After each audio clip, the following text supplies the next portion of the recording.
Punjabi radio USA ਸੁਣ ਰਹੇ ਸਾਰੇ ਹੀ ਮਾਣਯੋਗ ਅਤੇ ਸਤਿਕਾਰਤ ਸਰੋਤਿਆਂ ਨੂੰ ਪਿਆਰ ਸਤਿਕਾਰ ਸਹਿ ਨਿੱਘੀ ਜਿਹੀ ਸਤਿ ਸ੍ਰੀ ਅਕਾਲ। ਦੇਖ ਰਹੇ ਸਾਰੇ ਦਰਸ਼ਕਾਂ ਨੂੰ ਵੀ ਜੀ ਆਇਆਂ ਨੂੰ ਆਖਦੇ ਹਾਂ। ਪੰਜਾਬੀ ਰੇਡੀਓ USA ਦੇ ਸੋਸ਼ਲ ਮੀਡੀਆ ਦੇ ਜ਼ਰੀਏ ਜੁੜ ਚੁੱਕੇ ਹਾਂ। ਅੱਜ ਦਾ ਇਹ ਜਿਹੜਾ ਵਿਸ਼ੇਸ਼ ਪ੍ਰੋਗਰਾਮ ਲੈ ਕੇ ਹਾਜ਼ਰ ਹੋ ਚੁੱਕੇ ਹਾਂ।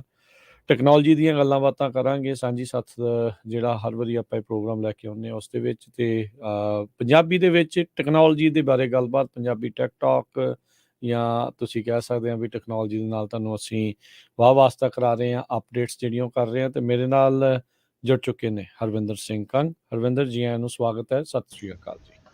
ਸਤਿ ਸ਼੍ਰੀ ਅਕਾਲ ਰਾਜਕਰ ਵੀ ਤੇ ਪੰਜਾਬੀ ਰੇਡੀਓ USA ਸੁਣਨ ਵਾਲੇ ਸਾਡੇ ਸਾਰੇ ਮਾਣਯੋਗ ਸਰੋਤਿਆਂ ਨੂੰ ਇੱਕ ਵਾਰ ਫੇਰ ਜੀ ਆਇਆਂ ਆਖਦੇ ਹਾਂ ਪੰਜਾਬੀ ਟੈਕਟਾਕ ਸ਼ੋਅ ਦੇ ਵਿੱਚ, ਜਿਹਦੇ ਵਿੱਚ ਅਸੀਂ ਗੱਲਬਾਤ ਕਰਦੇ ਹਾਂ ਜਿਹੜੀ ਟੈਕਨੋਲੋਜੀ ਆਸੇ ਪਾਸੇ ਚੱਲ ਰਹੀ ਆ ਉਹਦਾ ਕੋਈ ਇੱਕ ਵਿਸ਼ਾ ਲੈ ਕੇ ਉਹਦੇ ਸੰਦਰਭ ਦੇ ਵਿੱਚ ਗੱਲਬਾਤ ਕਰਦੇ ਹਾਂ। ਤੇ ਸਾਡੀ ਕੋਸ਼ਿਸ਼ ਹੁੰਦੀ ਆ ਕਿ ਇਹ ਜਾਣਕਾਰੀ ਪੰਜਾਬੀ ਵਿੱਚ ਮੁਹੱਈਆ ਕਰਾ ਕੇ ਜਿਹੜੇ ਆਪਣੇ ਸਾਰੇ ਸਰੋਤੇ ਇੱਥੋਂ ਲਾਹਾ ਲੈ ਸਕਣ। ਸੋ ਧੰਨਵਾਦ ਰਾਜਕਰ ਜੀ ਬਿਲਕੁਲ। ਸੋ ਆਪਾਂ ਪਿਛਲੀ ਵਾਰੀ ਵੀ ਗੱਲਬਾਤ ਕੀਤੀ ਸੀ ਵੀ ਕਿਉਂ ਆਪਾਂ ਇਹ ਸ਼ੋਅ ਸ਼ੁਰੂ ਕਰ ਰਹੇ ਹਾਂ।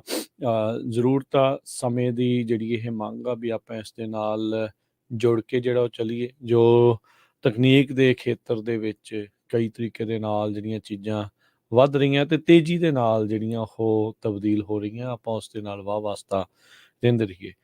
ਪਿਛਲੀ ਵਾਰੀ ਆਪਾਂ ਗੱਲਬਾਤ ਕੀਤੀ ਸੀ ਆਰਟੀਫਿਸ਼ੀਅਲ ਇੰਟੈਲੀਜੈਂਸ ਨੂੰ, ਜਿਹੜਾ ਉਹ ਲੈ ਕੇ ਬੰਦਾ ਲੱਖਾਂ ਹੀ ਹਜ਼ਾਰਾਂ ਸਾਲ ਦੀ ਐਵੋਲਿਊਸ਼ਨ ਤੋਂ ਬਾਅਦ ਅੱਜ ਜਿਹੜਾ ਉਸ ਦਾ ਦਿਮਾਗ ਆ, ਉਹਦੇ ਕੋਲ ਜਿਹੜੀ ਸਿਆਣਪ ਆ, ਉਹਦੇ ਕੋਲ ਜਿਹੜੀ ਇੰਟੈਲੀਜੈਂਸ ਆ, ਉੱਥੇ ਤੱਕ ਪਹੁੰਚਿਆ ਆ। ਪਰ ਹੁਣ ਇਸੇ ਦਿਮਾਗ ਦੇ ਨਾਲ ਆਪਾਂ ਇੱਕ ਅਜਿਹੀ ਹੋਰ ਸਿਆਣਪ ਤਿਆਰ ਕਰ ਰਹੇ ਹਾਂ ਆਰਟੀਫਿਸ਼ੀਅਲ ਤੌਰ ਦੇ ਉੱਤੇ, ਜਿਹੜੇ ਇਨਸਾਨਾਂ ਦੀ ਜਿਹੜੀ ਸਿਆਣਪ ਆ ਉਹ ਮਸ਼ੀਨਾਂ ਦੇ ਜ਼ਰੀਏ ਆਪਾਂ ਹਾਸਲ ਕਰਨ ਦੀ ਕੋਸ਼ਿਸ਼ ਕਰਨ ਦੇ ਵਿੱਚ ਲੱਗੇ ਹੋਏ ਆ। ਸੋ ਉਸ ਸਿਆਣਪ ਨੂੰ, ਉਸ ਇੰਟੈਲੀਜੈਂਸ ਨੂੰ ਆਰਟੀਫਿਸ਼ੀਅਲ ਇੰਟੈਲੀਜੈਂਸ ਕਹਿੰਦੇ ਆ। ਆਰਟੀਫਿਸ਼ੀਅਲ ਇਸ ਲਈ ਵੀ ਕਿਉਂਕਿ ਇਨਸਾਨਾਂ ਦੀ ਆਪਣੀ ਦਿਮਾਗ ਦੀ ਉਪਜ ਨਹੀਂ, ਦਿਮਾਗ ਦੇ ਵਿੱਚ ਨਹੀਂ, ਪਰ ਉਸ ਦੇ ਸਹਾਰੇ ਦੇ ਨਾਲ, ਉਹਨਾਂ ਐਕਸਪੀਰੀਅੰਸ ਦੇ ਨਾਲ, ਉਹਨਾਂ ਚੀਜ਼ਾਂ ਦੇ ਨਾਲ ਅੱਜ ਉਸ ਦੀ ਗਹਿਰਾਈ ਤੱਕ ਜਾਣ ਦੀ ਕੋਸ਼ਿਸ਼ ਕਰਾਂਗੇ। ਜਿੰਨਾ ਸਾਨੂੰ ਪਤਾ ਆ, ਜਿੰਨਾ ਕੁ ਅਸੀਂ ਸਟੱਡੀ ਕਰ ਸਕੇ ਹਾਂ, ਜਿੰਨਾ ਕੁ ਅਸੀਂ ਸਮਝ ਸਕੇ ਹਾਂ, ਉਹਦੇ ਨਾਲ ਆਪਾਂ ਤੁਹਾਨੂੰ ਜਾਣੂ ਕਰਾਵਾਂਗੇ। ਸੋ ਹਰਵਿੰਦਰ ਜੀ, ਇਸੇ ਤੋਂ ਆਪਾਂ ਸ਼ੁਰੂਆਤ ਕਰੀਏ। ਆਰਟੀਫਿਸ਼ੀਅਲ ਇੰਟੈਲੀਜੈਂਸ, ਕਾਮਨ ਸਵਾਲ, ਵਾਟ ਇਜ਼ ਆਰਟੀਫਿਸ਼ੀਅਲ ਇੰਟੈਲੀਜੈਂਸ? ਹੈ ਕੀ ਇਹ ਚੀਜ਼? ਜੀ। ਸੋ ਜਿੱਦਾਂ ਨਾਮ ਤੋਂ ਹੀ ਬਹੁਤ ਕਲੀਅਰ ਆ ਕਿ ਆਰਟੀਫਿਸ਼ੀਅਲ ਇੰਟੈਲੀਜੈਂਸ ਦਾ ਮਤਲਬ ਆ ਕਿ ਇੰਟੈਲੀਜੈਂਸ ਜਿਹੜੀਆਂ ਸਾਨੂੰ ਮਸ਼ੀਨਸ ਦੱਸਦੀਆਂ। ਜਿੱਦਾਂ ਤੁਸੀਂ ਆਲਰੇਡੀ ਪਹਿਲਾਂ ਕਿਹਾ ਕਿ ਇੱਕ ਤੇ ਇੰਟੈਲੀਜੈਂਸ ਹੁੰਦੀ ਆ, ਇੰਟੈਲੀਜੈਂਸ ਦਾ ਲਿਟਰਲ ਅੱਖਰ ਅਸੀਂ ਸਿਆਣਪ ਵੀ ਕਹਿ ਸਕਦੇ ਹਾਂ। ਇੱਕ ਤਾਂ ਉਹ ਹੁੰਦਾ ਕਿ ਜਿਹੜਾ ਮਨੁੱਖ ਜਾਂ ਹੋਰ ਜਿਹੜੀ ਆ ਜੀਵ ਜੰਤੂ ਆਸੇ ਪਾਸੇ ਆਪਣੇ ਰਹਿੰਦੇ ਆ, ਉਹਨਾਂ ਦੀ ਸਿਆਣਪ ਹੈ ਨਾ, ਜਿੱਦਾਂ ਉਹ ਕੰਮ ਕਰਦੇ ਆ, ਜਿੱਦਾਂ ਉਹ ਚੀਜ਼ਾਂ ਨੂੰ ਦੇਖਦੇ ਆ, ਰੈਕਗਨਾਈਜ਼ ਕਰਦੇ ਆ, ਉਹਨਾਂ ਦੀ ਤੇ ਚੀਜ਼ਾਂ ਨੂੰ ਵੇਖ ਕੇ ਅੰਦਾਜ਼ੇ ਲਾਉਂਦੇ ਆ। ਜਿੱਦਾਂ ਅਸੀਂ ਜਾਨਵਰਾਂ ਦੀ ਗੱਲ ਕਰ ਲਈਏ ਤੇ ਉਹ ਜੇ ਕੋਈ ਛੋਟਾ ਜਾਨਵਰ ਆ ਵੱਡੇ ਨੂੰ ਦੇਖ ਕੇ ਡਰਦਾ ਜਾਂ ਨਹੀਂ ਡਰਦਾ ਹੈ ਨਾ, ਉਹਨੂੰ ਕਿੱਦਾਂ ਉਹਨੂੰ ਐਨਾਲਾਈਜ਼ ਕਰਦਾ ਚੀਜ਼ਾਂ ਨੂੰ ਮੋਟੇ ਤੌਰ ਦੇ ਉੱਤੇ ਕਹਿ ਲਈਏ, ਤੇ ਉਹਦੀ ਇੰਟੈਲੀਜੈਂਸ ਹੁੰਦੀ ਆ। ਸੋ ਆਰਟੀਫਿਸ਼ੀਅਲ ਇੰਟੈਲੀਜੈਂਸ ਇਹ ਆ ਕਿ ਇਹ ਸਾਰੇ ਕੰਮ ਜਿਹੜੇ ਆ ਕੰਪਿਊਟਰ ਜਿਹੜਾ ਵਾ, ਮਸ਼ੀਨਸ ਆ, ਉਹ ਕਰ ਲੈਂਦੀਆਂ। ਸੋ ਉਹਦੇ ਵਿੱਚ ਜਿਹੜਾ ਹਿਊਮਨ ਬ੍ਰੇਨ ਆ, ਉਹਨੂੰ ਇਹਦੀ ਉਹਦਾ ਜਿਹੜਾ ਕੋਈ ਕੰਮ ਕਿਸੇ ਜਗ੍ਹਾ ਤੇ ਬੰਦੇ ਨੇ ਕਰਨਾ ਸੀ, ਉਹ ਕੰਮ ਹੁਣ ਮਸ਼ੀਨਸ ਕਰ ਰਹੀਆਂ।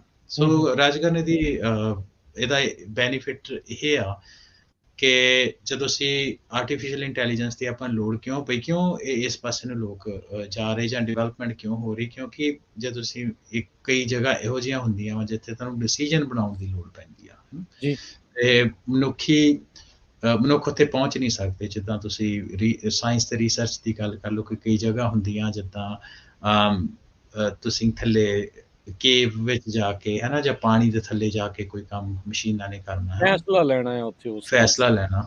ਸੋ ਉਹਦੇ ਤੋਂ ਛੋਟੇ ਛੋਟੇ ਜਿਹੜੇ ਫੈਸਲੇ ਉਹਨੂੰ ਪ੍ਰੋਗਰਾਮ ਕਰ ਦਿੱਤੇ ਜਾਂਦੇ ਸੀ ਕਿ ਜੇ ਇੱਦਾਂ ਦੀ ਸੈਂਸਰ ਦੇ ਵਿੱਚੋਂ ਡੇਟਾ ਲੈ ਕੇ ਕਿ ਜੇ ਇੱਦਾਂ ਦੀ ਇਨਫੋਰਮੇਸ਼ਨ ਹੋਏ ਤਾਂ ਤੁਸੀਂ ਇੱਦਾਂ ਰਿਐਕਟ ਕਰਨਾ। ਕਿ ਉਸ ਜਗ੍ਹਾ ਦੇ ਉੱਤੇ ਮਨੁੱਖ ਦੀ ਹਮੇਸ਼ਾ ਹੀ ਕੋਸ਼ਿਸ਼ ਰਹੀ ਹੈ ਕਿ ਅਸੀਂ ਉਸ ਜਗ੍ਹਾ ਦੇ ਉੱਤੇ ਪਹੁੰਚ ਕਰੀਏ ਤੇ ਉਹਨੂੰ ਸਟੱਡੀ ਕਰੀਏ, ਐਨਾਲਾਈਜ਼ ਕਰੀਏ, ਜਿੱਥੇ ਸਾਡਾ ਜਾਣਾ ਨਾਮੁਮਕਿਨ ਹੈ। ਸਪੇਸ ਦੀ ਵੀ ਐਗਜ਼ਾਮਪਲ ਲੈ ਸਕਦੇ ਹਾਂ। ਸੋ ਛੋਟੀਆਂ ਛੋਟੀਆਂ ਚੀਜ਼ਾਂ ਤੋਂ ਜਿਹੜੇ ਉਹ ਕੰਪਿਊਟਰ ਨੇ ਡਿਸੀਜਨ ਬਣਾਉਣੇ ਸ਼ੁਰੂ ਕਰ ਦਿੱਤੇ ਤੇ ਉਹ ਹੌਲੀ ਹੌਲੀ ਉਹਦੀ ਜਿਹੜੀ ਉਹ ਤਰੱਕੀ ਹੋਈ, ਉਹ ਅੱਜ ਅਸੀਂ ਇਸ ਸਟੇਜ ਦੇ ਉੱਤੇ ਪਹੁੰਚੇ ਜਿੱਥੇ ਅਸੀਂ ਮੰਨਦੇ ਹਾਂ ਆਪਣੇ ਹਿਸਾਬ ਨਾਲ ਕਾਫੀ ਐਡਵਾਂਸ ਆ, ਪਰ ਆਉਣ ਵਾਲੇ ਸਮੇਂ ਦੇ ਵਿੱਚ ਇਹਨੇ ਹੋਰ ਵੀ ਐਡਵਾਂਸ ਹੋਣਾ। ਸੋ ਤੁਹਾਡੇ ਸਵਾਲ ਦੇ ਉੱਤੇ ਫਿਰ ਇਹ ਕਿ ਆਰਟੀਫਿਸ਼ੀਅਲ ਇੰਟੈਲੀਜੈਂਸ ਦਾ ਮਤਲਬ ਹੁੰਦਾ ਕਿ ਇੰਟੈਲੀਜੈਂਸ, ਸਿੰਪਲ ਤੌਰ ਤੇ ਸਿੰਪਲ ਹੀ ਰੱਖਦੇ ਹਾਂ ਕਿ ਇੰਟੈਲੀਜੈਂਸ ਜਿਹੜੀ ਕਿ ਮਸ਼ੀਨਸ ਐਗਜ਼ੀਬਿਟ ਕਰਦੇ ਆ ਸਾਡੇ ਡਿਸੀਜਨ ਬਣਾਉਣ ਦੀ ਮਨੁੱਖੀ ਦਿਮਾਗ ਦੀ ਜਗ੍ਹਾ। ਸੋ ਬਹੁਤ ਸਾਰੀਆਂ ਆਪਾਂ ਉਦਾਹਰਨ ਦੇਖਦੇ ਹਾਂ। ਹੁਣ ਜੇ ਆਪਾਂ ਲੇਟੈਸਟ ਗੱਲ ਕਰੀਏ ਹਰਵਿੰਦਰ, ਵੀ ਮਸ਼ੀਨ ਲਰਨਿੰਗ ਤੋਂ ਬਾਅਦ ਦੇ ਵਿੱਚ ਇਹ ਚੀਜ਼ ਜਿਹੜੀ ਆਈ, ਆਪਾਂ ਜੀ ਮਸ਼ੀਨ ਨੂੰ, ਕੰਪਿਊਟਰ ਨੂੰ ਸਿਖਾਇਆ ਵੀ ਆਹ ਸਿਨਾਰੀਓਜ਼ ਹੋ ਸਕਦੇ, ਆਹ ਚੀਜ਼ਾਂ ਹੁੰਦੀਆਂ ਆ, ਤੇ ਇਹਦੇ ਆ ਜਿਹੜੇ ਕਹਿ ਲਓ ਵੀ ਇਹਦਾ ਉੱਤਰ ਆ, ਜਾਂ ਇਹੋ ਜਿਹੀ ਮੌਕੇ ਦੇ ਉੱਤੇ ਆ ਉਹ ਕਰਨਾ ਆ। ਸਿੰਪਲ ਕੰਪਿਊਟਰ ਲੈਂਗੁਏਜ ਦੇ ਵਿੱਚ, ਜਿੱਦਾਂ ਆਪਾਂ ਜਿਨ੍ਹਾਂ ਨੇ C++ ਜਾਂ ਹੋਰ ਜਿਹੜੀ ਵੀ ਕੋਈ ਲੈਂਗੁਏਜ ਪੜ੍ਹੀ ਆ, ਇਫ ਜੀ ਦਿਸ ਦੈਨ ਦੈਟ, ਵੀ ਆਹ ਚੀਜ਼ ਹੋਵੇ ਤਾਂ ਆਪਾਂ ਇਦਾਂ ਕਰਨਾ ਆ। ਪਰ ਇਹਦੇ ਵਿੱਚ ਇਹ ਆ ਵੀ ਇਹਨਾਂ ਨੇ ਬਹੁਤ ਜ਼ਿਆਦਾ ਸੈਂਪਲਸ ਲਏ ਆ, ਮਿਲੀਅਨਸ ਦੇ ਜਿਹੜੇ ਉਹ ਸੈਂਪਲ, ਬਿਲੀਅਨਸ ਦੇ ਵਿੱਚ ਸੈਂਪਲ ਲੈ ਕੇ ਫਿਰ ਉਹਦਾ ਐਵਰੇਜ ਕਹਿ ਲਓ ਜਾਂ ਤੱਤ ਕੱਢ ਕੇ ਵੀ ਮੋਸਟਲੀ ਇਦਾਂ ਹੁੰਦਾ ਆ ਜਾਂ ਇਦਾਂ ਕਰਨਾ ਚਾਹੀਦਾ ਆ। ਹੁਣ ਨਿਆਣਾ ਆ ਜਾਂ ਆਪਾਂ ਆ, ਗਰਮ ਆ ਕੋਈ ਚੀਜ਼, ਅੱਗ ਆ, ਜਦੋਂ ਕਿਤੇ ਪਹਿਲੀ ਵਾਰੀ ਹੋਊਗਾ ਉਹਨੇ ਹੱਥ ਲਾ ਕੇ ਦੇਖਿਆ ਹੋਊਗਾ, ਜੋ ਲੱਗਾ ਹੋਊਗਾ ਸੜਿਆ ਹੋਊਗਾ, ਫਿਰ ਉਹ ਇੰਟੈਲੀਜੈਂਸ ਆ ਗਈ ਵੀ ਭਾਈ ਇਹ ਹਾਨੀਕਾਰਕ ਆ, ਆਪਣੇ ਇੱਥੇ ਹੱਥ ਨਹੀਂ ਲਾਉਣਾ, ਇੱਥੇ ਹੱਥ ਨਹੀਂ ਲਾਉਣਾ। ਜੀ ਪਾਣੀ ਦੇ ਵਿੱਚ ਗਏ ਹੋਣਗੇ ਜਾਂ ਇਦਾਂ ਦੀਆਂ ਬਹੁਤ ਸਾਰੀਆਂ ਉਦਾਹਰਨਾਂ ਇਹ ਹੌਲੀ ਹੌਲੀ ਐਵੋਲੂਸ਼ਨ ਦੇ ਵਿੱਚ ਆਈ। ਸੋ ਹੁਣ ਕੀ ਆਪਾਂ ਕਰ ਰਹੇ ਹਾਂ ਵੀ ਆਪਣੀ ਉਹ ਜਿਹੜੀ ਸਿਆਣਪ ਆਲਰੇਡੀ ਆਪਣੇ ਕੋਲ ਹੈਗੀ ਆ, ਉਹਨੂੰ ਐਡ ਕਰ ਦਿੱਤਾ ਆਪਾਂ ਕੰਪਿਊਟਰ ਦੇ ਵਿੱਚ। ਕੰਪਿਊਟਰ ਉਹ ਤਾਂ ਦੇਖੋ ਆਖਿਆ ਜਾਂਦਾ ਹੈ ਹਰਵਿੰਦਰ, ਇਹ ਆਮ ਹੀ ਗੱਲ ਆ ਵੀ ਯਾਰ ਦਿਮਾਗ ਤੋਂ ਤੇਜ਼ ਨਹੀਂ, ਪਰ ਹੁਣ ਜਿੱਦਾਂ ਦੀ ਕੰਪਿਊਟਿੰਗ ਪਾਵਰ ਬਣਦੀ ਜਾਂਦੀ ਆ, ਜਿੰਨੇ ਜਿੰਨੇ ਫੈਸਲੇ ਇੱਕੋ ਟਾਈਮ ਦੇ ਉੱਤੇ ਕੰਪਿਊਟਰ ਲੈ ਸਕਦਾ, ਕਰ ਸਕਦਾ ਆ, ਉਹਦੇ ਵਿੱਚ ਹੁਣ ਹੌਲੀ ਹੌਲੀ ਅੱਗੇ ਨਿਕਲ ਰਿਹਾ। ਤੇ ਹੁਣ ਇਨਸਾਨ ਸੋਚਦਾ ਵੀ ਆਪਾਂ ਇਸ ਦਾ ਫਾਇਦਾ ਜਿਹੜਾ ਉਹ ਜ਼ਰੂਰ ਚੱਕਣਾ ਚਾਹੀਦਾ। ਹੁਣ ਗੱਡੀਆਂ ਦੀ ਨਵੀਆਂ ਦੀ ਉਦਾਹਰਨ ਲੈ ਲਓ, ਅਡੈਪਟਿਵ ਕੰਟਰੋਲ ਆ, ਵੀ ਅੱਗੇ ਵਾਲੀ ਨੇ ਬ੍ਰੇਕ ਮਾਰੀ, ਤੁਹਾਡੇ ਵਾਲੀ ਨੇ ਆਪਣੇ ਆਪ ਗੱਡੀ ਨੇ ਜਿਹੜੀ ਉਹ ਬ੍ਰੇਕ ਮਾਰ ਲੈਣੀ। ਬਿਲਕੁਲ ਸਿੱਖ ਰਹੇ ਆ ਐਵਰੀਡੇ ਐਗਜ਼ਾਮਪਲਸ ਆਪਾਂ ਨੂੰ ਆਰਟੀਫਿਸ਼ੀਅਲ ਇੰਟੈਲੀਜੈਂਸ ਦੀਆਂ ਜਿਹੜੀਆਂ ਉਹ ਆਪਾਂ ਨੂੰ ਦਿਖ ਰਹੀਆਂ ਆ, ਉਹ ਹੈਗੀਆਂ ਆ। ਤੇ ਇਹ ਇੱਕ ਬਹੁਤ ਇਹ ਵੀ ਨਹੀਂ ਆਪਾਂ ਕਹਿ ਸਕਦੇ ਅਰਵਿੰਦਰ ਜਸਟ ਬਿਕੋਜ਼ ਵੀ ਇਹ ਹੁਣ ਜੇ ਗੱਲਾਂ ਚਰਚਾਵਾਂ ਸ਼ੁਰੂ ਹੋਈਆਂ ਆ, ਇਹ ਬੜੇ ਲੰਮੇ ਅਰਸੇ ਤੋਂ, ਪਿਛਲੇ ਕਈ ਦਹਾਕਿਆਂ ਤੋਂ ਆਰਟੀਫਿਸ਼ੀਅਲ ਇੰਟੈਲੀਜੈਂਸ ਦੀ ਗੱਲ ਚੱਲਦੀ ਆ ਰਹੀ ਆ। ਇਟਸ ਨਾਟ ਸਮਥਿੰਗ ਨਿਊ, ਬਹੁਤ ਚਿਰ ਤੋਂ ਰਿਸਰਚ ਵਗੈਰਾ ਚੱਲ ਰਹੀ ਹੈ ਇੱਥੇ। ਬਿਲਕੁਲ ਠੀਕ ਆ ਜੀ। ਵੈਸੇ ਤਾਂ ਜੇ ਆਰਟੀਫਿਸ਼ੀਅਲ ਇੰਟੈਲੀਜੈਂਸ ਦੀ ਗੱਲ ਕਰੀਏ ਤੇ 100 ਸਾਲ ਤੋਂ ਪਿੱਛੇ ਵੀ ਅਸੀਂ ਜਾ ਸਕਦੇ ਹਾਂ। ਵਰਲਡ ਵਾਰ 1 ਵਰਲਡ ਵਾਰ 2 ਦੇ ਵਿੱਚ ਵੀ ਕੁਛ ਇਦਾਂ ਦੀ ਚੀਜ਼ਾਂ ਸੀ ਜਿਹਦੇ ਨੂੰ ਅਸੀਂ ਆਰਟੀਫਿਸ਼ੀਅਲ ਇੰਟੈਲੀਜੈਂਸ ਵਿੱਚ ਹੀ ਕੰਸੀਡਰ ਕਰ ਸਕਦੇ, ਪਰ as a discipline artificial intelligence 1956 ਵਿੱਚ ਹੋਂਦ ਵਿੱਚ ਆਇਆ। ਤੇ ਜਿਹੜੀ ਮੈਂ ਤੁਹਾਨੂੰ ਪਹਿਲਾਂ ਗੱਲ ਦੱਸੀ ਕਿ ਹਮੇਸ਼ਾ ਹੀ ਇਹ ਚੀਜ਼ ਰਹੀ ਆ, ਇਹ ਕੋਸ਼ਿਸ਼ ਰਹੀ ਹੈ ਮਨੁੱਖ ਦੀ ਵੱਖ-ਵੱਖ ਫੀਲਡ ਦੇ ਵਿੱਚ ਵੀ, ਜਿੱਥੇ ਮਨੁੱਖ ਨਹੀਂ ਪਹੁੰਚ ਸਕਦਾ ਜਾਂ ਜੋ ਕੁਝ ਸਾਨੂੰ ਆਲਰੇਡੀ ਪਤਾ, ਉਹਨੂੰ ਆਪਾਂ ਕਿੱਦਾਂ ਵਰਤ ਕੇ ਇਹ ਤੋਂ ਅੱਗੇ ਜਾ ਸਕਦੇ ਹਾਂ। ਕਿਉਂਕਿ ਰੀਇਨਵੈਂਟਿੰਗ ਦਾ ਵੀਲ ਜਿਹੜੀ ਸਾਇੰਸ ਵਿੱਚ ਵਰਡ ਯੂਜ਼ ਕਰਦੇ ਆ ਕਿ ਉਹਦੀ ਲੋੜ ਨਾ ਪਵੇ। ਸੋ 1956 ਵਿੱਚ ਅਕੈਡਮੀ ਦੇ ਵਿੱਚ ਆਇਆ ਆਰਟੀਫਿਸ਼ੀਅਲ ਇੰਟੈਲੀਜੈਂਸ ਦੇ ਵਿੱਚ, ਤੇ ਖਾਸ ਤੌਰ ਤੇ ਯੂਨੀਵਰਸਿਟੀ ਆਫ ਕਾਲਜ ਆਫ ਡਾਰਟਮਾਊਥ ਦੇ ਵਿੱਚ ਇਹਨੂੰ ਇੱਕ ਡੈਮੋਨਸਟ੍ਰੇਸ਼ਨ ਦੇ ਤੌਰ ਦੇ ਉੱਤੇ ਦੱਸਿਆ ਕੰਪਿਊਟਰ ਰਾਹੀਂ ਕਿ ਦੇਖੋ ਜਿਹੜੇ ਚੈਕਰਸ ਆ ਨਾ, ਗੇਮ ਜਿਹੜੀ ਹੁੰਦੀ ਆ, ਉਹਦੇ ਜਿਹੜੇ ਡਿਸੀਜਨ ਆ ਤੁਸੀਂ ਕੰਪਿਊਟਰ ਬੇਸ ਲੈ ਸਕਦੇ ਹੋ। ਸੋ ਕੰਪਿਊਟਰ ਹੀ ਜਿੱਦਾਂ ਆਪਣੇ ਆਪ ਦੇ ਵਿੱਚ ਕੰਪਲੈਕਸ ਜਿਹੜੀ ਚੈਕਰ, ਕੰਪਲੈਕਸ ਤਾਂ ਨਹੀਂ ਪਰ ਕੰਪਿਊਟਰ ਦੇ ਅਕੋਰਡਿੰਗਲੀ ਕੰਪਲੈਕਸ ਜਿਹੜੀ ਗੇਮ ਆ ਉਹਨੂੰ ਕਿੱਦਾਂ ਚਲਾਉਂਦਾ, ਸੋ ਉਹਨੂੰ ਡੈਮੋਨਸਟ੍ਰੇਟ ਕੀਤਾ ਜਿਹੜਾ ਜਿਹੜੇ ਫਾਊਂਡਰ ਸੀ AI ਰਿਸਰਚ ਦੇ। ਤੇ ਉਹ ਚੀਜ਼ ਨੂੰ US ਡਿਪਾਰਟਮੈਂਟ ਆਫ ਡਿਫੈਂਸ ਨੇ ਚੱਕ ਲਿਆ। ਸੋ 1960 ਦੇ ਵਿੱਚ ਉਹਨੇ ਇਹਦੇ ਉੱਤੇ ਕਾਫੀ ਜ਼ਿਆਦਾ ਫੰਡਿੰਗ ਕੀਤੀ ਦੁਨੀਆ ਭਰ ਦੇ ਵਿੱਚ, ਕਿਉਂਕਿ ਸਾਰੇ ਆਪਣੇ ਕਾਫੀ ਸਰੋਤਿਆਂ ਨੂੰ ਸ਼ਾਇਦ ਪਤਾ ਹੈ ਕਿ US ਦੀ ਜਿਹੜੀ ਪ੍ਰੈਜ਼ੈਂਸ ਹੈ ਇਕੱਲੀ US ਦੇ ਵਿੱਚ ਨਹੀਂ ਆ। ਅੱਜ ਦੇ ਸਮੇਂ ਦੇ ਵਿੱਚ US ਦੇ 80 ਦੇਸ਼ਾਂ ਦੇ ਕਰੀਬ ਦੇਸ਼ਾਂ ਦੇ ਵਿੱਚ ਮਿਲਟਰੀ ਬੇਸ ਹੈ ਨਾ। ਸੋ ਇਹਦੇ ਜਿਹੜੇ ਡਿਪਾਰਟਮੈਂਟ ਆਫ ਡਿਫੈਂਸ ਆ, ਉਹਨੇ ਲੈਬੋਰਟਰੀਆਂ ਐਸਟੈਬਲਿਸ਼ ਕੀਤੀਆਂ ਪੂਰੀ ਦੁਨੀਆ ਦੇ ਵਿੱਚ ਇਹਦੇ ਉੱਤੇ ਰਿਸਰਚ ਕਰਨ ਲਈ, ਤੇ ਇਹਨੂੰ ਬਹੁਤ ਜ਼ਿਆਦਾ ਫੰਡ ਕੀਤਾ।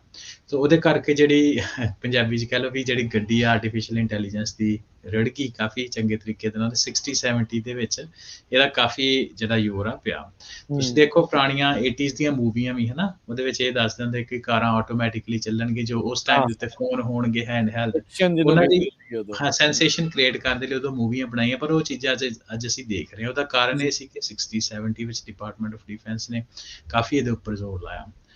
ਤੇ ਪਰ ਉਹਦੇ ਵਿੱਚ ਇਹ ਦੇਖਦੇ ਹਾਂ ਕਿ ਥੋੜੇ ਚਿਰ ਬਾਅਦ ਕੰਮ ਥੋੜਾ ਜਿਹਾ ਸਲੋ ਹੋ ਗਿਆ, ਫੰਡਿੰਗ ਥੋੜੀ ਜਿਹੀ ਠੀਕ ਠਾਕ ਹੋ ਗਈ। ਪਰ ਇਹ ਲੇਟ 80s ਅਰਲੀ 90s ਦੇ ਵਿੱਚ ਜਦੋਂ ਕੰਪਿਊਟਰਸ ਨੇ ਬੜਾ ਜ਼ੋਰ ਦੇ ਨਾਲ ਬਾਹਰ ਆਏ, ਮਾਈਕਰੋਸਾਫਟ ਆਇਆ, ਉਹਦੇ ਕਰਕੇ ਆਪਰੇਟਿੰਗ ਸਿਸਟਮ ਜਿਹੜੇ ਆਮ ਲੋਕਾਂ ਦੇ ਹੱਥ ਵਿੱਚ ਆ ਗਏ, ਰਿਸਰਚ ਪ੍ਰੋਗਰਾਮਿੰਗ ਦਾ ਜਿਹੜਾ ਜ਼ਿਆਦਾ ਜ਼ੋਰ ਬਣ ਗਿਆ।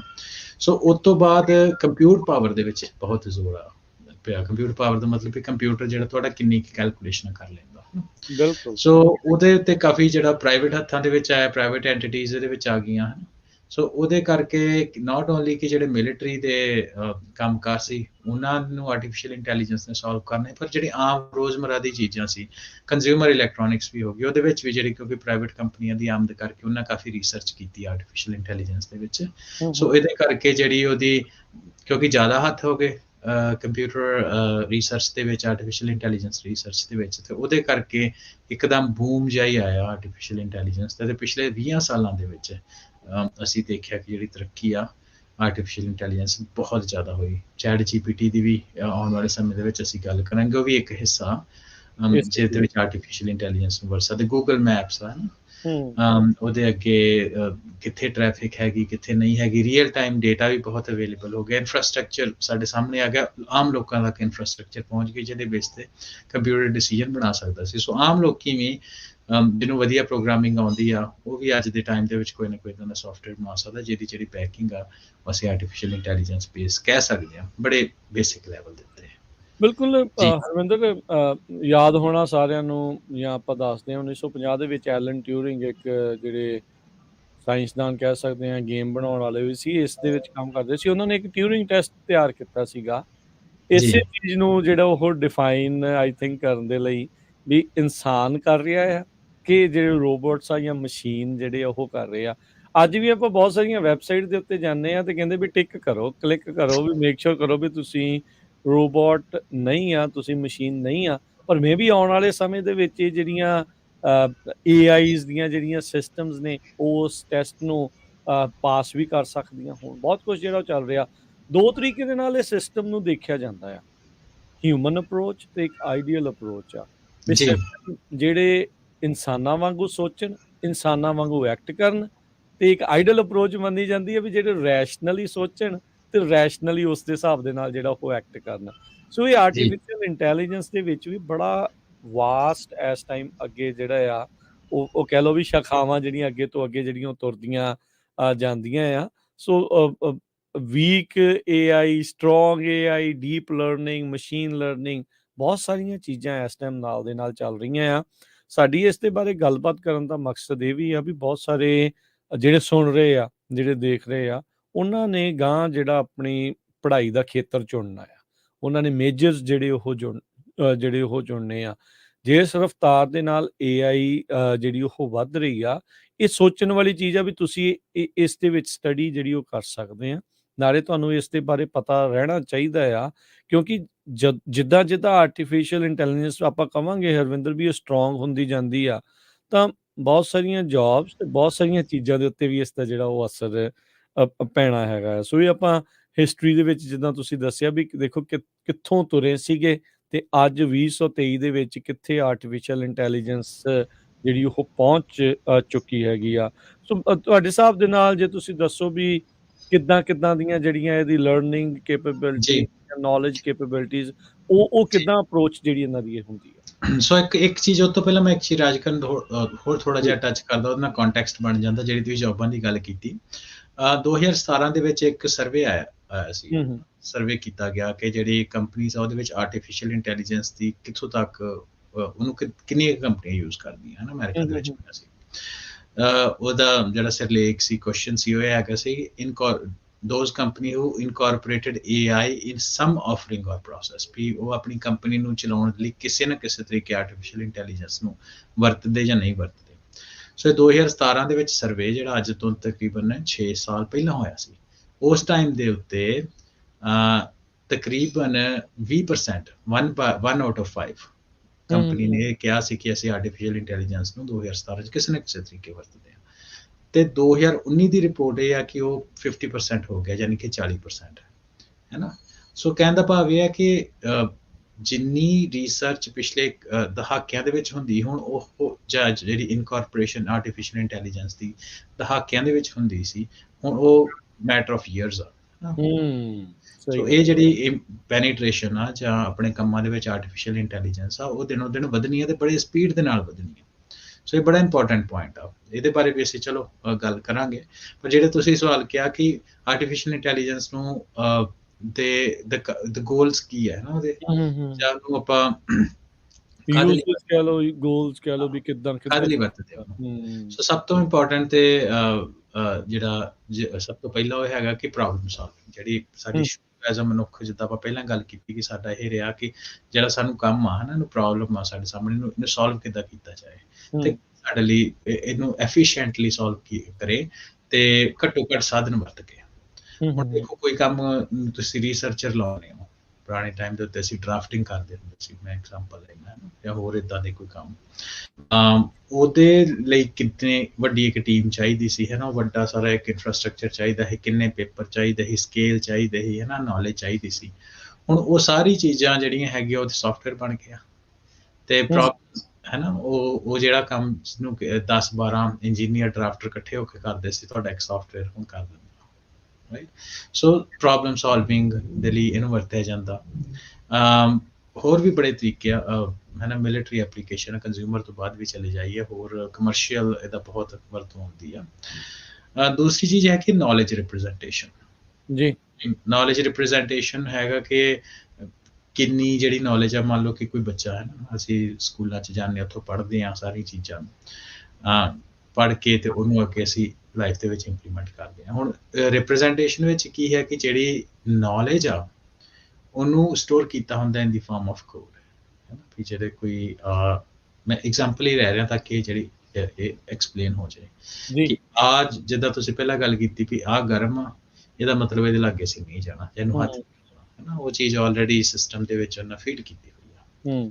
ਸੋ ਜੇ ਜਿੰਨੀ ਉਹ ਨੌਲੇਜ ਆ ਉਹਨੂੰ ਇਕੱਠਾ ਕਰਕੇ ਇੱਕ ਚੀਜ਼ ਤੇ ਇੱਕ ਜਗ੍ਹਾ ਦੇ ਉੱਤੇ ਰੱਖਣਾ ਤਾਂ ਕਿ ਉਹਨੂੰ ਅਸੀਂ ਵਰਤ ਸਕੀਏ, ਉਹਦੇ ਲਈ ਵੀ ਆਰਟੀਫੀਸ਼ੀਅਲ ਇੰਟੈਲੀਜੈਂਸ ਨੂੰ ਅਸੀਂ ਲੋੜ ਪੈਂਦੇ ਹਾਂ। ਜੇ ਮੰਨ ਲਓ ਕਿ ਕਿਸੇ ਨੇ ਤੁਸੀਂ ਕਿਤੇ ਜਾਣਾ ਅੱਜ ਦੇ ਸਮੇਂ ਦੇ ਵਿੱਚ, ਤੇ ਤੁਸੀਂ ਮੰਨ ਲਓ ਕਿ ਅਸੀਂ ਆਮ ਟਰੱਕਿੰਗ ਵਿੱਚ ਇਹ ਦੇਖਦੇ ਕਿ ਆਪਾਂ ਮੇਕ ਸ਼ੋਰ ਕਰਨਾ ਹੁੰਦਾ ਵੀ ਆਪਾਂ ਰਾਊਟ ਜਿਹੜਾ ਐਂਡ ਟੂ ਐਂਡ, ਇੱਥੋਂ ਤੁਸੀਂ ਨਿਊਯਾਰਕ ਜਾਣਾ, ਉਹਦੇ ਵਿੱਚ ਅਸੀਂ ਟ੍ਰੈਫਿਕ ਦੇਖਣਾ, ਉਹਦੇ ਵਿੱਚ ਵੇਖਣਾ ਕਿਤੇ ਰਾਹ 'ਚ ਸਨੋ ਤਾਂ ਨਹੀਂ ਪਈ, ਉੱਥੇ ਰਾਹ 'ਚ ਵਿੱਚ ਵੇਖਣਾ ਕਿਤੇ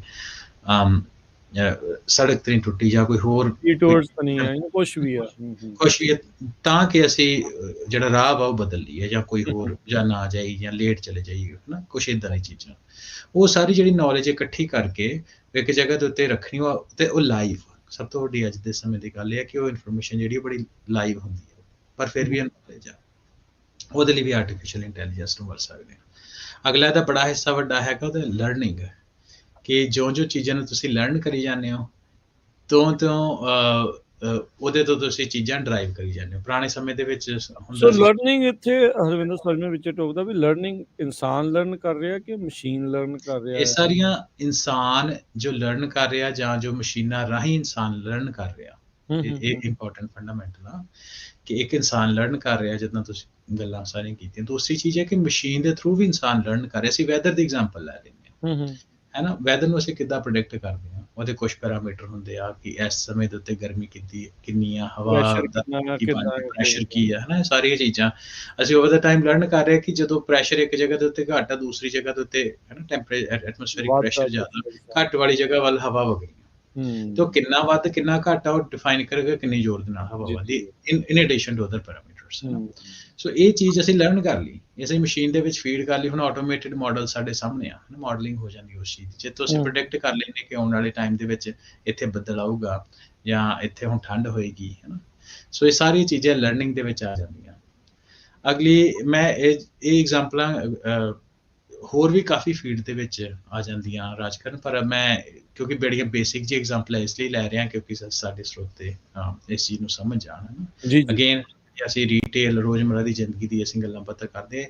ਇਹ ਲਰਨਿੰਗ ਤੁਸੀਂ ਇਹਨੂੰ ਮਿਲਟਰੀ ਵਿੱਚ ਵੀ ਲੈ ਸਕਦੇ ਹੋ, ਇੰਜੀਨੀਅਰਿੰਗ ਵਿੱਚ ਵੀ ਲੈ ਸਕਦੇ ਹੋ, ਇਹਨੂੰ ਤੁਸੀਂ ਹੈ ਨਾ ਸੈਟੇਲਾਈਟ ਬੇਸ ਸਪੇਸ ਪ੍ਰੋਗਰਾਮਸ ਵਿੱਚ ਵੀ ਲੈ ਸਕਦੇ ਹੋ। ਪਰ ਜਿਹੜੀ ਮੈਂ ਐਗਜ਼ਾਮਪਲ ਹੈ ਬੜੀ ਲੇਮੈਨ ਐਗਜ਼ਾਮਪਲ ਲੈ ਰਿਹਾ ਤਾਂ ਕਿ ਚੀਜ਼ਾਂ ਦੀ ਸਮਝ ਆ ਜਾਏ।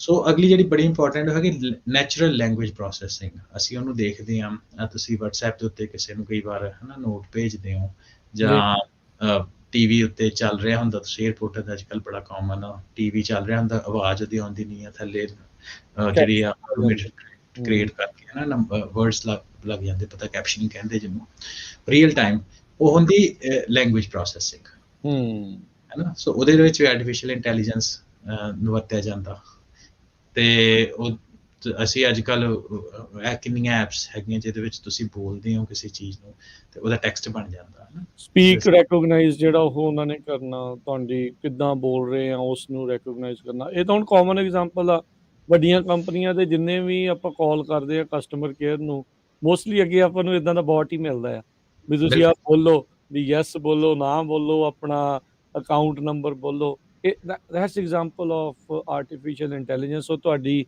ਭਾਸ਼ਾ ਤੋਂ, ਤੁਹਾਡੀ ਲੈਂਗੁਏਜ ਤੋਂ, ਤੁਹਾਡੀ ਸਪੀਚ ਨੂੰ ਰੈਕੋਗਨਾਈਜ਼ ਕਰਕੇ ਤੁਹਾਨੂੰ ਉਹਦਾ ਬੈਸਟ ਆਨਸਰ ਜਿਹੜਾ ਉਹ ਦੇ ਰਿਹਾ। ਨੋ ਡਾਊਟ ਅਜੇ ਉਹਦੇ ਵਿੱਚ ਬਹੁਤ ਕਮੀਆਂ ਨੇ, ਹਾਂਜੀ ਬਿਲਕੁਲ। ਜਿੰਨੇ ਮਿਲੀਅਨਸ ਆਫ ਲੋਕਾਂ ਨੇ ਲਗਾਤਾਰ ਵਰਤਦੇ ਜਾਣਾ ਉਹਨਾਂ ਨੇ ਵੀ ਸਿਆਣੇ ਹੁੰਦੇ ਜਾਣਾ, ਆਪਟੀਮਾਈਜ਼ ਹੋਈ ਜਾਣਾ। ਇਹਨੂੰ ਲਰਨਿੰਗ ਕਹਿੰਦੇ ਆ। ਸੋ ਉਹ ਆਪਣਾ ਰਾਜਕਰਨ ਦੀ ਅਸੀਂ ਗੱਲ ਕਰੀ ਤਾਂ ਉਹਨੂੰ ਪਰਸੈਪਸ਼ਨ ਵਿੱਚ ਅਸੀਂ ਰੱਖ ਸਕਦੇ ਹਾਂ ਕਿ ਸਪੀਚ ਰੈਕੋਗਨੀਸ਼ਨ ਦੇ ਨਾਲ ਫੇਸ਼ੀਅਲ ਰੈਕੋਗਨੀਸ਼ਨ ਵੀ। ਅਸੀਂ 에ਅਰਪੋਰਟਾਂ ਤੇ ਜਾਂਦੇ ਹਾਂ ਨਾ, ਉੱਥੇ ਹਾਂਜੀ ਐਂਟਰੀ ਹੁੰਦੀ ਆ ਸਾਡੀ ਪੋਰਟ ਦੇ ਉੱਤੇ, ਸਾਡੀ ਫੇਸ਼ੀਅਲ ਰੈਕੋਗਨੀਸ਼ਨ ਹੁੰਦੀ ਆ, ਜਿਹੜੀ ਥੰਬ ਪ੍ਰਿੰਟਿੰਗ ਦੀ ਰੈਕੋਗਨੀਸ਼ਨ ਹੁੰਦੀ ਹੈ ਜਾਂ ਆਬਜੈਕਟ ਇੱਦਾਂ ਦੀ ਚੀਜ਼ਾਂ। ਤੇ ਇਹ ਸਾਰੀ ਚੀਜ਼ਾਂ ਨੂੰ ਅਸੀਂ ਪਰਸੈਪਸ਼ਨ ਦੇ ਵਿੱਚ ਹੋਰ ਵੀ ਇਹਦੇ ਕਾਫੀ ਬ੍ਰਾਂਚਿਸ ਆ, ਪਰ ਮੈਂ ਇੱਕ ਲਾਸਟ ਇਹਦੀ ਐਗਜ਼ਾਮਪਲ ਹੋਰ ਲੈਣੀ, ਉਹ ਕਿਉਂਕਿ ਸਾਡੇ ਲਈ ਬਹੁਤ ਜ਼ਰੂਰੀ ਆ, ਉਹਨੇ ਫਿਊਚਰ ਵੀ ਸਾਡਾ ਤੈਅ ਕਰਨਾ ਜੀ। ਉਹ ਹੈਗਾ social intelligence aspect. Social intelligence ਦਾ ਮਤਲਬ ਇਹ ਹੈ ਕਿ ਬੰਦਾ ਫੀਲ ਕਿੱਦਾਂ ਕਰ ਰਿਹਾ। ਹੁਣ ਤੱਕ ਅਸੀਂ ਗੱਲ ਕਰਦੇ ਰਹੇ ਹਾਂ ਆਬਜੈਕਟਿਵ, ਹੈ ਨਾ, ਵੀ ਠੰਡਾ ਵਾ ਤੇ ਉਹਦੇ ਲਾਗੇ ਨਹੀਂ ਜਾਣਾ, ਇਹਦੀ ਐਗਜ਼ਾਮਪਲ ਪਹਿਲਾਂ ਲਈ, ਹੈ ਨਾ। ਬੜੀ ਧੁੱਪ ਆ ਤੇ ਇਹਦਾ ਮਤਲਬ ਉੱਥੇ ਗਰਮੀ ਹੋਏਗੀ। ਇਹਦੇ 'ਚ ਇਮੋਸ਼ਨਸ ਨਹੀਂ, ਆਸਪੈਕਟ ਨਹੀਂ ਸੀ ਹੈਗਾ, ਬੜਾ ਲੌਜਿਕ ਦੀਆਂ ਚੀਜ਼ਾਂ। ਹੁਣ ਜਿਹੜੀ ਨਵੀਂ ਚੀਜ਼ ਜਿਹਦੇ ਪਾਸੇ ਨੂੰ ਜਾ ਰਿਹਾ ਕੰਮ, ਤੇ ਕਾਫੀ ਜਿਹੜੇ ਆਰਟੀਫਿਸ਼ੀਅਲ ਇੰਟੈਲੀਜੈਂਸ ਦੇ ਜਿਹੜੇ ਡਿਵੈਲਪਰ ਆ, ਉਹਦੇ ਉੱਤੇ ਐਥਿਕਸ ਦਾ ਵੀ ਨਾਲ ਆਉਂਦੇ ਆ। ਉਹ ਫੀਲਡ 'ਤੇ ਅਸੀਂ ਗੱਲ ਕਰਦੇ ਹੋ ਹੈਗੀ ਸੋਸ਼ਲ ਇੰਟੈਲੀਜੈਂਸ। ਕਿ ਦੇਖੋ, ਜਦੋਂ ਅਸੀਂ ਸਟ੍ਰੈਸ ਫੀਲ ਕਰਦੇ ਆ, ਮੈਂ ਐਗਜ਼ਾਮਪਲ ਲੈਣਾ, ਮੈਡੀਕਲ ਵਾਲੇ ਲੋਕ ਇਹਨੂੰ ਜ਼ਿਆਦਾ ਜਾਣਦੇ ਹੋਣਗੇ। ਜਦੋਂ ਤੁਸੀਂ ਸਟ੍ਰੈਸ ਫੀਲ ਕਰਦੇ ਆ ਜਾਂ ਕਿਸੇ ਡਰ ਫੀਲ ਕਰਦੇ ਆ, ਬੋਡੀ ਉਹਨੂੰ ਕਿੱਦਾਂ ਰਿਐਕਟ ਕਰਦੀ, ਤੁਹਾਡੀ ਹਾਰਟ ਬੀਟ ਜਿਹੜੀ ਦਿਲ ਦੀ ਧੜਕਣ ਤੇਜ਼ ਹੋ ਜਾਂਦੀ ਹੈ ਨਾ। ਅਸੀਂ ਸਾਰੇ ਜਾਣੇ ਸੈਂਸਰ ਬੇਸ ਵਾਚਿਸ ਅੱਜ ਕੱਲ੍ਹ ਕਾਫੀ ਮਸ਼ਹੂਰ, ਐਪਲ ਵਾਚ ਆ, ਹੋਰ ਵੀ ਇੱਦਾਂ ਦੀਆਂ ਹੈਗੀਆਂ ਜਿਹੜੀ ਇਹਨੂੰ ਡੀਲ ਕਰਦੀਆਂ, ਡਿਟੈਕਟ ਕਰਦੀਆਂ ਨਾ ਇਸ ਸਿਸਟਮ। ਸੋ ਸੋਸ਼ਲ ਇੰਟੈਲੀਜੈਂਸ ਦੇ ਵਿੱਚ ਇਹ ਹੁੰਦਾ ਕਿ ਉਹਨੇ ਸਿਸਟਮ ਨੇ, ਮਸ਼ੀਨ ਨੇ ਤੁਹਾਨੂੰ ਲਰਨ ਕਰਨਾ ਤੁਹਾਡੀ ਬੋਡੀ, ਤੇ ਉਹਦੇ ਅਕੋਰਡਿੰਗਲੀ ਉਹਨੇ ਤੁਹਾਨੂੰ ਸਰਵਿਸਿਜ਼ ਦੇਣ ਦੀ ਕੋਸ਼ਿਸ਼ ਕਰਨੀ। ਮੰਨ ਲਓ ਬੰਦਾ ਬੜਾ ਸੈਡ ਫੀਲ ਕਰ ਰਿਹਾ ਹੈ ਨਾ, ਤੁਹਾਡੀ ਜੇ ਵਾਚ ਨੂੰ ਡਿਟੈਕਟ ਕਰੇ ਤੇ ਉਹਨੂੰ ਕੁਛ ਹੈ ਨਾ ਸਾਹਮਣੇ, ਜਾਂ ਛੋਟੇ ਬੱਚਿਆਂ ਦੀਆਂ ਫੋਟੋ ਦਿਖ ਜੂਗੀ, ਜਾਂ ਕੋਈ ਇੱਦਾਂ ਦੀ ਹੈ ਨਾ, ਛੋਟੇ ਕਈ ਲੋਕੀ ਪੈਟਸ ਨਾਲ ਬੜਾ ਸ਼ੌਂਕ ਰੱਖਦੇ, ਕੁੱਤਿਆਂ ਦੀ ਫੋਟੋ ਹੈ ਨਾ, ਉਹਨਾਂ ਨੂੰ ਦੇਖ ਜੂਗੀ ਹੱਸਦੇ ਖੇਡਦੇ, ਉਹਦਾ ਮੂਡ ਅਪ ਕਰਨ ਦੇ ਲਈ। ਸੋ ਕਹਿਣ ਦਾ ਮਤਲਬ, ਚਲੋ ਉਹ ਤਾਂ ਇੱਕ ਉਹਦੀ ਐਪਲੀਕੇਸ਼ਨ ਹੈ, ਪਰ ਇਹ ਹੈ ਵੀ ਹੁਣ ਅੱਜ ਦੇ ਸਮੇਂ ਦੇ ਵਿੱਚ ਜਿਹੜੀ ਕਾਫੀ ਮਸ਼ਹੂਰ ਫੀਲਡ ਹੋ ਰਹੀ ਆ, ਉਹ ਹੈਗੀ ਆ ਆਰਟੀਫਿਸ਼ੀਅਲ ਇੰਟੈਲੀਜੈਂਸ ਦੇ ਰਾਹੀਂ ਸੋਸ਼ਲ ਇੰਟੈਲੀਜੈਂਸ ਨੂੰ ਲਰਨ ਕਰਨਾ। ਸੋ ਇਹਦਾ ਥੋੜਾ ਇਸ ਦੇ ਵਿੱਚ ਤੁਸੀਂ ਥੋੜਾ ਦੱਸੋ ਵੀ ਇਹ ਕਿੱਦਾਂ, ਜੇ ਕੋਈ ਐਗਜ਼ਾਮਪਲ ਤੁਹਾਡੇ ਕਿੱਦਾਂ ਇਸ ਨੂੰ ਕਿੱਦਾਂ ਆਪਾਂ ਦੇਖ ਰਹੇ ਹਾਂ।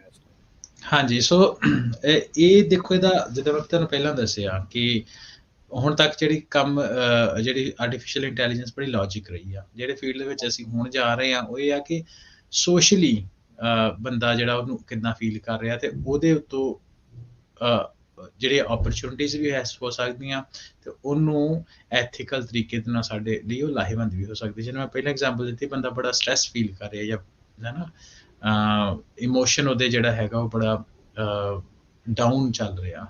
ਸੋ ਉਹਦੇ ਸਾਹਮਣੇ ਕੁਛ ਇੱਦਾਂ ਦੀ ਸਿਚੁਏਸ਼ਨ ਕ੍ਰੀਏਟ ਕਰ ਸਕਦੇ ਆ, ਜਿੱਦਾਂ ਮੰਨ ਲਓ ਤੁਸੀਂ YouTube ਤੇ, ਮੈਂ ਐਗਜ਼ਾਮਪਲ ਇੱਕ ਲੈਣਾ, YouTube ਤੇ ਤੁਸੀਂ ਬੈਠੇ ਹੋ ਤੇ ਤੁਹਾਡੇ ਸਿਸਟਮ ਨੇ ਡਿਟੈਕਟ ਕੀਤਾ ਵੀ ਤੁਸੀਂ ਹੈ ਨਾ ਇਸ ਟਾਈਮ ਤੇ ਸੈਡ ਫੀਲ ਕਰ ਰਹੇ, ਜਿਵੇਂ ਐਗਜ਼ਾਮਪਲ ਪਹਿਲਾਂ ਦਿੱਤੀ, ਤੇ ਉਹਦੇ ਤੁਹਾਡੇ ਸਾਹਮਣੇ ਜਿਹੜੀ ਆ ਸੁਜੈਸ਼ਨ ਕਹਿ ਲਓ, ਜਾਂ ਇੱਦਾਂ ਦੀ ਕੋਈ ਚੀਜ਼, ਕੋਈ ਤੁਹਾਡਾ ਮੂਡ ਨੂੰ ਠੀਕ ਕਰਨ ਦੇ ਲਈ ਇਨਫੋਰਮੇਸ਼ਨ ਤੁਹਾਡੇ ਸਾਹਮਣੇ ਵੀਡੀਓ ਆ ਜਾਊਗੀ ਜਿਹਨੇ ਤੁਹਾਡਾ ਮੂਡ ਅਪ ਕਰ ਦੇਣਾ, ਰਾਈਟ।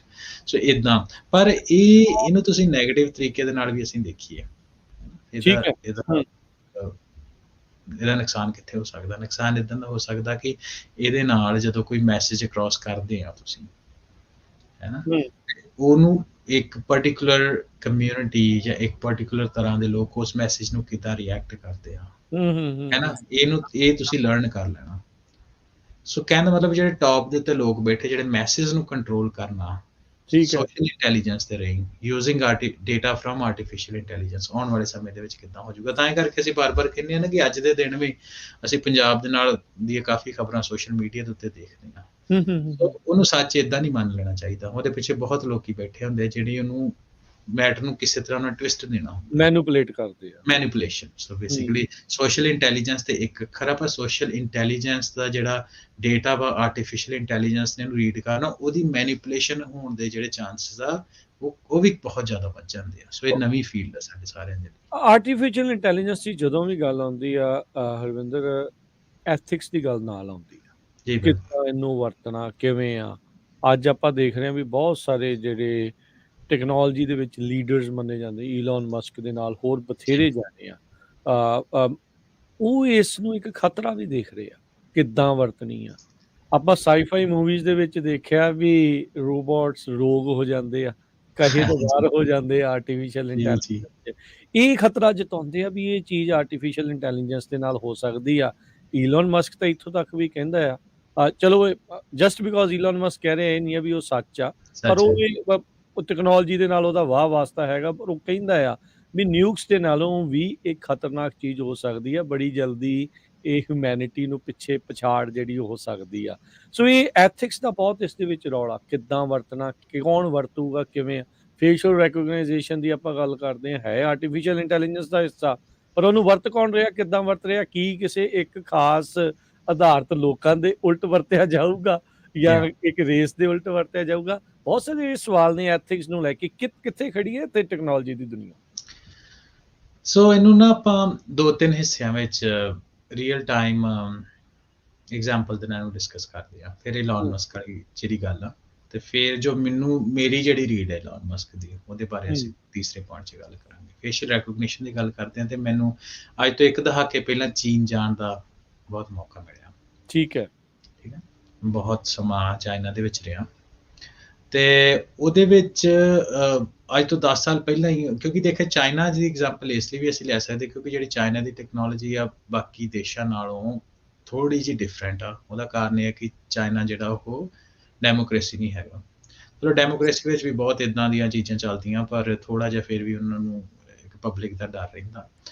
ਪਰ ਜਿੱਦਾਂ ਚਾਈਨੀਜ਼ ਕਮਿਊਨਿਸਟ ਪਾਰਟੀ ਚਾਈਨਾ ਦੇ ਵਿੱਚ ਹੈਗੀ ਆ, ਤੇ ਉਹ ਜਿਹਨਾਂ ਕੋਈ ਮੈਸ ਡਿਸੀਜਨ ਲੈਣਾ ਹੁੰਦਾ, ਉਹਨਾਂ ਕੋਈ ਇੱਦਾਂ ਪਬਲਿਕ ਸੈਂਟੀਮੈਂਟ ਦੀ ਪਰਵਾਹ ਨਹੀਂ ਬਹੁਤੀ ਲਾਉਂਦੇ। ਸੋ ਪਬਲਿਕ ਸਪੇਸਿਸ ਦੇ ਉੱਤੇ ਫੇਸ਼ੀਅਲ ਰੈਕੋਗਨੀਸ਼ਨ ਸੌਫਟਵੇਅਰ ਜਾਂ ਕਾਰ ਲਾਇਸੈਂਸ ਪਲੇਟ ਦੇ ਰੈਕੋਗਨੀਸ਼ਨ ਸੌਫਟਵੇਅਰ, ਜੋ ਅੱਜ ਪੇ ਏਰੀਆ ਦੇ ਵਿੱਚ ਬੜੀ ਡਿਬੇਟ ਬਾਅਦ ਹੁਣ ਸ਼ਹਿਰਾਂ 'ਚ ਲੱਗਣੇ ਸ਼ੁਰੂ ਹੋਏ ਆ, ਅੱਜ ਤੋਂ 10-12 ਸਾਲ ਪਹਿਲਾਂ ਉਹ ਚਾਈਨਾ 'ਚ ਕਾਫੀ ਪੋਪੂਲਰ ਸੀ। ਤੇ ਇਕੱਲੇ ਪੋਪੂਲਰ ਨਹੀਂ ਸੀ, ਉਹ ਹਰ ਇੱਕ ਵੱਡਾ ਜਿਹੜਾ ਫ੍ਰੀਵੇ ਆ, ਜਦੋਂ ਤੁਸੀਂ ਉਹਦੇ ਸਾਹਮਣੇ ਨਿਕਲਦੇ ਹੋ, ਤੁਹਾਡੀ ਫੋਟੋਆਂ ਖਿੱਚੀਆਂ ਜਾਂਦੀਆਂ ਲਗਾਤਾਰ। ਠੀਕ ਆ, ਸਰਵੇਲੈਂਸ ਜਿਹੜੀ ਆ ਉਹ ਇਹਨਾਂ ਕੰਟਰੀਆਂ ਦੇ ਵਿੱਚ ਆਲਰੇਡੀ ਇਨ ਪ੍ਰੋਸੈਸ ਸੀ। ਸੋ ਇਹਦਾ ਕਾਰਨ ਤੁਸੀਂ ਇਹ ਦੇਖਿਆ ਕਿ ਕਿੰਨੀ ਵੱਡੀ ਹਾਂਗਕਾਂਗ ਦੇ ਵਿੱਚ ਕੋਵਿਡ ਤੋਂ ਪਹਿਲਾਂ, ਇਮੀਡੀਏਟ ਪਹਿਲਾਂ ਮੈਸ ਅਪਰਾਈਜ਼ਿੰਗ ਹੋਈ। ਜਨਰਲ ਤੁਸੀਂ ਇਹ ਦੇਖਿਆ ਨਾ, ਚਾਈਨਾ 'ਚ ਅਪਰਾਈਜ਼ਿੰਗ ਹੁੰਦੀ ਨਹੀਂ, ਜੇ ਹੁੰਦੀ ਹੋਏ ਤਾਂ ਉਹਦੀ ਰਿਪੋਰਟਿੰਗ ਨਹੀਂ ਹੁੰਦੀ, ਤੇ ਜੇ ਹੋਏ ਵੀ ਤਾਂ ਬਹੁਤ ਛੇਤੀ ਦੱਬੀ ਜਾਂਦੀ ਆ। ਠੀਕ ਹੈ ਜੀ, ਅਸੀਂ ਰੀਅਲ ਟਾਈਮ ਐਗਜ਼ਾਮਪਲ ਲੈ ਰਹੇ ਹਾਂ। ਸੋ ਜੋ ਈਲਨ ਮਸਕ ਕਹਿ ਰਹੇ ਉਹਦੇ ਵਿੱਚ ਅਸੀਂ ਰੀਅਲ ਟਾਈਮ ਐਗਜ਼ਾਮਪਲ ਦੇ ਨਾਲ ਦੇਖ ਲਿਆ ਕਿ ਇਹ ਚੀਜ਼ ਹੈ, ਇਹ ਐਲੀਮੈਂਟ ਉਸ ਚੀਜ਼ ਦਾ ਹੈਗਾ, ਪਾਰਟ ਹੈਗਾ। ਉਸ ਤੋਂ ਬਾਅਦ ਅਸੀਂ ਅਮਰੀਕਾ ਦੀ ਵੀ ਗੱਲ ਕਰ ਲੈਂਦੇ ਹਾਂ, ਤੇ ਅਮਰੀਕਾ ਦੇ ਵਿੱਚ ਵੀ ਜਦੋਂ ਓਬਾਮਾ ਹੁੰਦੇ ਸੀ, ਪ੍ਰੈਜ਼ੀਡੈਂਟ ਓਬਾਮਾ, ਉਦੋਂ ਵੀ ਇਸ ਚੀਜ਼ ਦਾ ਬੜਾ ਰੌਲਾ ਪਿਆ ਸੀ ਕਿ ਜਿਹੜੇ ਫੋਨ ਟੇਪਿੰਗ ਆ, ਏਜੰਸੀਜ਼, ਫੈਡਰਲ ਏਜੰਸੀ, ਉਹਨਾਂ ਕੋਲ ਪਾਵਰ ਹੈਗੀ ਆ ਕਿ ਤੁਹਾਡੀ ਫੋਨ ਦੇ ਕਿਸੇ ਫੋਨ ਨੂੰ ਵੀ ਟੇਪ ਕਰ ਸਕਦੇ। ਠੀਕ ਹੈ ਜੀ, ਸੋ ਇਹ ਸਾਰੀਆਂ ਜਿਹੜੀਆਂ ਚੀਜ਼ਾਂ ਵਾ ਇਹ ਐਗਜ਼ਿਸਟ ਕਰਦੀਆਂ, ਤੇ ਹੁਣ ਇਹ ਡਿਪੈਂਡ ਕਰਦਾ ਕਿ ਇਹ ਜਿਹੜੀ ਸਟੇਟ ਹੈਗੀ ਆ ਜਾਂ ਜਿਹੜੀ ਅਥਾਰਟੀ ਇਹ ਕੰਮ ਨੂੰ ਕਰ ਰਹੀ ਹੈ, ਉਹਦੇ ਵਿੱਚ ਐਥਿਕਸ ਕੀ ਆ, ਉਹਦੇ ਐਥਿਕਸ ਕੀ ਆ, ਉਹਨੂੰ ਕਿਸ ਤਰੀਕੇ ਦੇ ਨਾਲ ਵਰਤ ਸਕਦੀ ਆ। ਕਿਉਂਕਿ ਬਾਏ ਦ ਐਂਡ ਆਫ ਦਾ ਡੇ ਹੈ ਨਾ, ਸਾਇੰਸ ਤਾਂ ਸਾਇੰਸ ਆ, ਉਹ 'ਚ ਇਮੋਸ਼ਨਸ ਨਹੀਂ ਹੈਗੀਆਂ। ਸਾਇੰਸ ਦੇ ਨਾਲ ਤੁਸੀਂ ਕੋਈ ਇੱਦਾਂ ਦੀ ਇਕਵਿਪਮੈਂਟ ਵੀ ਬਣਾ ਸਕਦੇ ਹੋ ਜਿਹਨੇ ਤੁਹਾਨੂੰ ਹਾਰਟ ਅਟੈਕ ਤੋਂ ਬਚਾਉਣਾ, ਹੈ ਨਾ। ਅਸੀਂ ਡਰੱਗ ਦੇਖੀ ਆ ਕਿੱਦਾਂ ਸਾਡੀ ਹੈਲਪ ਕਰਦੇ ਆ, ਲਾਈਫ ਸੇਵਿੰਗ ਟੈਕਨੀਕਸ ਬਣਾਈਆਂ, ਤੇ ਸਾਇੰਸ ਨੂੰ ਤੁਸੀਂ ਯੂਜ਼ ਕਰਕੇ ਐਟਮ ਬੰਬ ਵੀ ਬਣਾ ਸਕਦੇ ਹੋ। ਸੋ ਸਾਇੰਸ ਨਾਨ ਇਮੋਸ਼ਨਲ ਆ। ਸੋ ਜੋ ਈਲਨ ਮਸਕ ਕਹਿ ਰਹੇ ਹੋ ਗੱਲ, ਉਸ ਸੰਦਰਭ ਦੇ ਵਿੱਚ ਦੇਖਿਆ ਜਾਏ ਤਾਂ ਉਹ ਗੱਲ ਬਿਲਕੁਲ ਠੀਕ ਆ। ਠੀਕ ਹੈ ਜੀ। ਸੋ ਅਸੀਂ ਇਹਨੂੰ ਇੱਕ ਡਿਫਰੈਂਟ ਐਸਪੈਕਟ ਤੋਂ ਦੇਖਦੇ ਹਾਂ, ਹੈ ਨਾ। ਸੋ ਉਹ ਹੁੰਦੇ ਆ ਕਿ ਜਦੋਂ ਤੁਸੀਂ ਪਾਵਰ ਦੇ ਵਿੱਚ ਨਹੀਂ ਹੁੰਦੇ, ਹੈ ਨਾ, ਕਮਰਸ਼ੀਅਲ ਨਾਨ ਕਮਰਸ਼ੀਅਲ ਐਸਪੈਕਟ ਇਹਦਾ ਹੈਗਾ। ਉਹ ਇਹ ਆ ਕਿ ਜਿਸ ਚੀਜ਼ ਤੋਂ ਤੁਹਾਨੂੰ ਫਾਇਦਾ ਹੋ ਰਿਹਾ, ਹੈ ਨਾ, ਜਾਂ ਪੈਸੇ ਜਾਂ ਕਲਾਊਡ ਬਣਾਉਣ ਦਾ ਜਾਂ ਕੋਈ ਇਨਫਲੂਐਂਸ ਦਾ, ਸੋ ਉਸ ਚੀਜ਼ ਦੇ ਪਾਸੇ ਜਿਹੜੀ ਰਿਸਰਚ ਆ ਉਹ ਜ਼ਿਆਦਾ ਹੁੰਦੀ ਹੈ। ਤਾਂ ਹੀ ਕਰਕੇ ਜਿਹੜੀਆਂ ਸਟੇਟਸ ਹੁੰਦੀਆਂ ਜਾਂ ਪੈਸੇ ਵਾਲੀ ਐਂਟੀਟੀਜ਼ ਹੁੰਦੀਆਂ ਉਸ ਚੀਜ਼ ਦੇ ਵੱਲ ਜ਼ੋਰ ਦਿੰਦੀ ਹੈ ਜਿੱਥੇ ਉਹਨਾਂ ਦਾ ਬੈਨੀਫਿਟ ਆ। ਜਿੱਦਾਂ ਹੁਣ ਪਬਲਿਕ ਦੇ ਲਈ ਤੁਸੀਂ ਕੋਈ ਹੈ ਨਾ ਕੋਈ ਚੀਜ਼ ਕੋਈ ਡਰੱਗ ਬਣਾਉਣੀ ਹੈ ਜਾਂ ਤਾਂ ਪਬਲਿਕ ਨੂੰ ਫਾਇਦਾ ਬਟ ਉਹਦਾ ਸ਼ਾਰਟ ਟਰਮ ਬੈਨੀਫਿਟ ਆਮ ਤੌਰ 'ਤੇ ਨਹੀਂ ਹੋਏ, ਤਾਂ ਉਹਦੇ ਵਿੱਚ ਪ੍ਰਾਈਵੇਟ ਐਂਟੀਟੀਜ਼ ਉਹ ਨਹੀਂ ਆਉਂਦੀਆਂ। ਸੋ ਇਸ ਲਈ ਫਿਰ ਫੈਡਰਲ ਗਵਰਨਮੈਂਟ ਜਾਂ ਹੋਰ ਚੀਜ਼ਾਂ ਉਹ ਪੈਸਾ ਇਸ ਪਾਸੇ ਨੂੰ ਧੱਕਦੀਆਂ, ਇਨਸੈਂਟੀਵਾਈਜ਼ ਕਰਦੀਆਂ ਇਸ ਚੀਜ਼ ਨੂੰ। ਹੁਣ ਐਥਿਕਸ ਦੀ ਗੱਲ ਆਉਂਦੇ ਤੇ ਮੈਨੂੰ ਜੋ ਲੱਗਦਾ ਇਲਨ ਮਸਕ ਦੀ ਗੱਲ ਇਹ ਆ, ਉਹ ਕਾਫੀ related to chat GPT। Again ਮੈਂ ਰੇਡੀਓ ਤੇ ਗੱਲ ਕਹਿ ਰਿਹਾ, ਮੇਰੀ ਪਰਸਨਲ ਆਬਜ਼ਰਵੇਸ਼ਨ ਇਹ ਕਿਸੇ ਡੇਟਾ ਦੇ ਜਾਂ ਕੋਈ ਹੈ ਨਾ ਬੈਕਡ ਨਹੀਂ ਹੈਗੀ, ਪਰ ਮੈਂ ਜਿੰਨਾ ਕੁ ਚਿਰ ਆਪਣੇ 15 ਸਾਲਾਂ ਦੇ ਟੈਕਨੋਲੋਜੀ ਦੇ ਤਜਰਬੇ ਤੋਂ ਇਹ ਦੇਖਿਆ ਕਿ ਇਲਨ ਮਸਕ ਜਿਹੜਾ ਉਹਨੇ ਨਾ ਟੈਸਲਾ ਬਣਾਈ ਜਾਂ ਪੇਪਾਲ ਜਾਂ ਇਦਾਂ ਦੀ ਚੀਜ਼ ਪਾਇਓਨੀਅਰ ਰਿਹਾ, SpaceX ਜਾਂ ਹੋਰ ਕਈ ਚੀਜ਼ਾਂ ਪਾਇਓਨੀਅਰ ਰਿਹਾ ਹਰ ਇੱਕ ਫੀਲਡ ਦੇ ਵਿੱਚ। ਜਦ ਕਿ ਆਰਟੀਫੀਸ਼ੀਅਲ ਇੰਟੈਲੀਜੈਂਸ ਦੇ ਵਿੱਚ ਉਹ ਫਾਡੀ ਰਿਹਾ, ਪਿੱਛੇ ਸੋ ਓਪਨ AI ਇਹਨਾਂ ਕਿਉਂਕਿ ਆਪਸ ਵਿੱਚ ਕੰਪੀਟੀਸ਼ਨ ਦਾ ਵੀ ਤੇ ਇੱਕ ਤਰੀਕਾ ਹੁੰਦਾ ਨਾ। ਸੋ ਓਪਨ AI ਨੇ ਚੈਟ GPT ਕੱਢ ਕੇ ਜ਼ੋਰ ਪਾ ਰਿਹਾ। ਟਾਈਮ ਟੂ ਮਾਰਕੀਟ ਟੈਕਨੋਲੋਜੀ 'ਚ ਬਹੁਤ ਇੰਪੋਰਟੈਂਟ ਹੁੰਦਾ, ਬੜਾ ਜ਼ਰੂਰੀ ਹੁੰਦਾ। ਜਿਹੜਾ ਪਹਿਲਾਂ ਆ ਗਿਆ ਉਹਦੀ ਗੱਲ ਪਹਿਲਾਂ ਬਣੀ, ਗੂਗਲ ਨੇ ਸਰਚ ਇੰਜਨ ਪਹਿਲਾਂ ਆ ਗਿਆ, ਮਾਈਕਰੋਸਾਫਟ ਵਾਲੇ ਕਦੇ ਉਹਨਾਂ ਕੰਪੇਅਰ ਨਹੀਂ ਕਰ ਸਕਿਆ। ਸੋ ਜੇ ਮੈਨੂੰ ਇਹ ਲੱਗਦਾ ਕਿ ਕੁਛ ਕੋਲੇਸ਼ਨ ਹੈਗੀਆਂ ਜਿਹੜੀਆਂ ਆਰਟੀਫੀਸ਼ੀਅਲ ਇੰਟੈਲੀਜੈਂਸ ਨੂੰ ਇਸ ਤਰੀਕੇ ਨਾਲ ਐਥਿਕਸ ਦਾ ਵਾਹ ਵਾਸਤਾ ਪਾ ਕੇ ਰੋਕਣਾ ਚਾਹੁੰਦੀਆਂ, ਉਹਦੇ ਪਿੱਛੇ ਉਹਨਾਂ ਦੇ ਬਿਜ਼ਨਸ ਰੀਜ਼ਨਸ ਮਫਾਦ ਆ ਕਿ ਉਹ ਆਪ ਜੋ ਅੱਗੇ ਰਹਿਣਾ ਚਾਹੁੰਦੇ ਸੀ, ਅਨਫੋਰਚੂਨੇਟਲੀ ਉਹ ਪਿੱਛੇ ਰਹਿ ਗਏ। ਪਰ ਜਿਹੜੇ ਉਹ ਪਿੱਛੇ ਰਹਿ ਗਏ ਆ ਉਹਨਾਂ ਨੂੰ ਉਹ ਐਥਿਕਸ ਦਾ ਵਾਸਤਾ ਦੇ ਕੇ, ਖਾਸ ਤੌਰ ਤੇ ਜਿਹੜੀ ਆ ਸਟੇਟਮੈਂਟ ਦੀ ਮੇਰੀ ਪਰਸਨਲ ਰੀਡ ਆ। ਪਰ ਇੱਥੇ ਮੈਂ ਇਹ ਚੀਜ਼ ਜਿਹੜੀ ਜ਼ਰੂਰ ਇਹ ਕਹਿਣਾ ਚਾਹੁੰਦੇ ਆ ਵੀ ਚਲੋ ਠੀਕ ਆ, ਇਲਨ ਮਸਕ ਪਿੱਛੇ ਫਾਡੀ ਰਹਿ ਗਿਆ ਕਿਉਂਕਿ ਕੈਪੀਟਲਿਸਟ ਆਪਣਾ ਇਹ ਮੁਲਕ ਹੈਗਾ ਆ, ਹਰ ਇੱਕ ਪਾਸੇ ਵੀ ਕਮਾਈ ਕਿੱਦਾਂ ਕਰਨੀ ਆ। ਪਰ I think artificial intelligence same thing social media ਦੀ ਵੀ ਚੰਗੀ ਵਰਤੋਂ ਕਰੋ ਤਾਂ ਬਹੁਤ ਵਧੀਆ ਆ, ਪਰ ਤੁਹਾਨੂੰ ਪਤਾ ਵੀ ਇਵੈਂਚੁਅਲੀ ਟੈਕਨੋਲੋਜੀ ਦਾ ਧੂਆਂ ਲੋਕ ਬਹੁਤ ਜਲਦੀ ਜਿਹੜਾ ਉਹ ਕੱਢ ਦਿੰਦੇ ਆ। ਤੇ ਆਰਟੀਫਿਸ਼ੀਅਲ ਇੰਟੈਲੀਜੈਂਸ ਜੇ ਐਥਿਕਸ ਨਾ ਰੱਖੇ ਜਾਣਗੇ ਤਾਂ ਆਪਣੇ ਲਈ ਮਾੜਾ ਹੀ ਮਾੜਾ। ਹੁਣ ਆਪਾਂ ਪੰਜਾਬ ਦੇ ਵਿੱਚ ਦੇਖਦੇ ਹਾਂ ਸੋਸ਼ਲ ਮੀਡੀਆ ਦੇ ਉੱਤੇ ਜਿੱਦਾਂ ਕ੍ਰੈਕਡਾਊਨ ਆ, ਸਿੱਖ ਆਵਾਜ਼ਾਂ ਦੇ ਉੱਤੇ ਕ੍ਰੈਕਡਾਊਨ ਆ, ਜਾਂ ਹੋਰ ਕੋਈ ਵੀ ਬੋਲਣ ਵਾਲੇ ਦੇ ਉੱਤੇ ਕ੍ਰੈਕਡਾਊਨ ਆ। ਜਦੋਂ ਤੁਸੀਂ ਕਿਸੇ ਇੱਕ ਚੀਜ਼ ਦੇ ਲਈ ਗਲਤ ਚੀਜ਼ ਨੂੰ ਰੋਕਣ ਲਈ ਵਰਤਦੇ ਆ ਫਿਰ ਚੰਗਾ ਲੱਗਦਾ, ਪਰ ਜਦੋਂ ਹਰ ਇੱਕ ਨੂੰ ਹੀ ਰੋਕਣ ਲੱਗ ਜਾਂਦੇ ਆ ਫਿਰ ਉਹ ਮਾੜਾ ਲੱਗਣ ਲੱਗ ਜਾਂਦਾ ਆ। ਇਹ ਐਥਿਕਸ ਹੋਣੇ, ਇੱਕ ਐਥਿਕਸ ਵੱਲ ਨੂੰ ਜਿਹੜਾ ਉਹ ਜਾਣਾ ਆਈ ਥਿੰਕ ਕਾਫੀ ਜ਼ਿਆਦਾ ਜਿਹੜਾ ਉਹ ਜ਼ਰੂਰੀ ਆ। ਤੇ ਜੇ ਨਹੀਂ ਜਾਵਾਂਗੇ ਤਾਂ ਬਹੁਤ ਪ੍ਰੋਬਲਮ। ਹਾਂਜੀ ਅਰਵਿੰਦ, ਮੈਂ ਪਹਿਲਾਂ ਵੀ ਜਿੱਦਾਂ ਦੱਸਿਆ ਕਿ ਉਹਨਾਂ ਦੀ ਜੋ ਗੱਲ ਕਹਿ ਰਹੇ ਹੋ 100% ਠੀਕ ਆ, ਬਰਾਵਾ ਨਹੀਂ ਠੀਕ ਆ, ਪਰ ਉਹਨਾਂ ਦਾ ਇਸ ਟਾਈਮ ਦੇ ਉੱਤੇ ਬਿਆਨ ਦੇਣਾ ਕਿ ਉਹਨੂੰ 3 ਸਾਲ ਦੇ ਲਈ ਰੋਕ ਲਿਆ ਜਾਏ ਵੀ ਅਸੀਂ ਕੈਚ ਅਪ ਕਰ ਮਤਲਬ ਹੈ ਸਾਨੂੰ ਵੀ ਉਸ ਲੈਵਲ ਦੇ ਉੱਤੇ ਆਉਣ ਦੋ।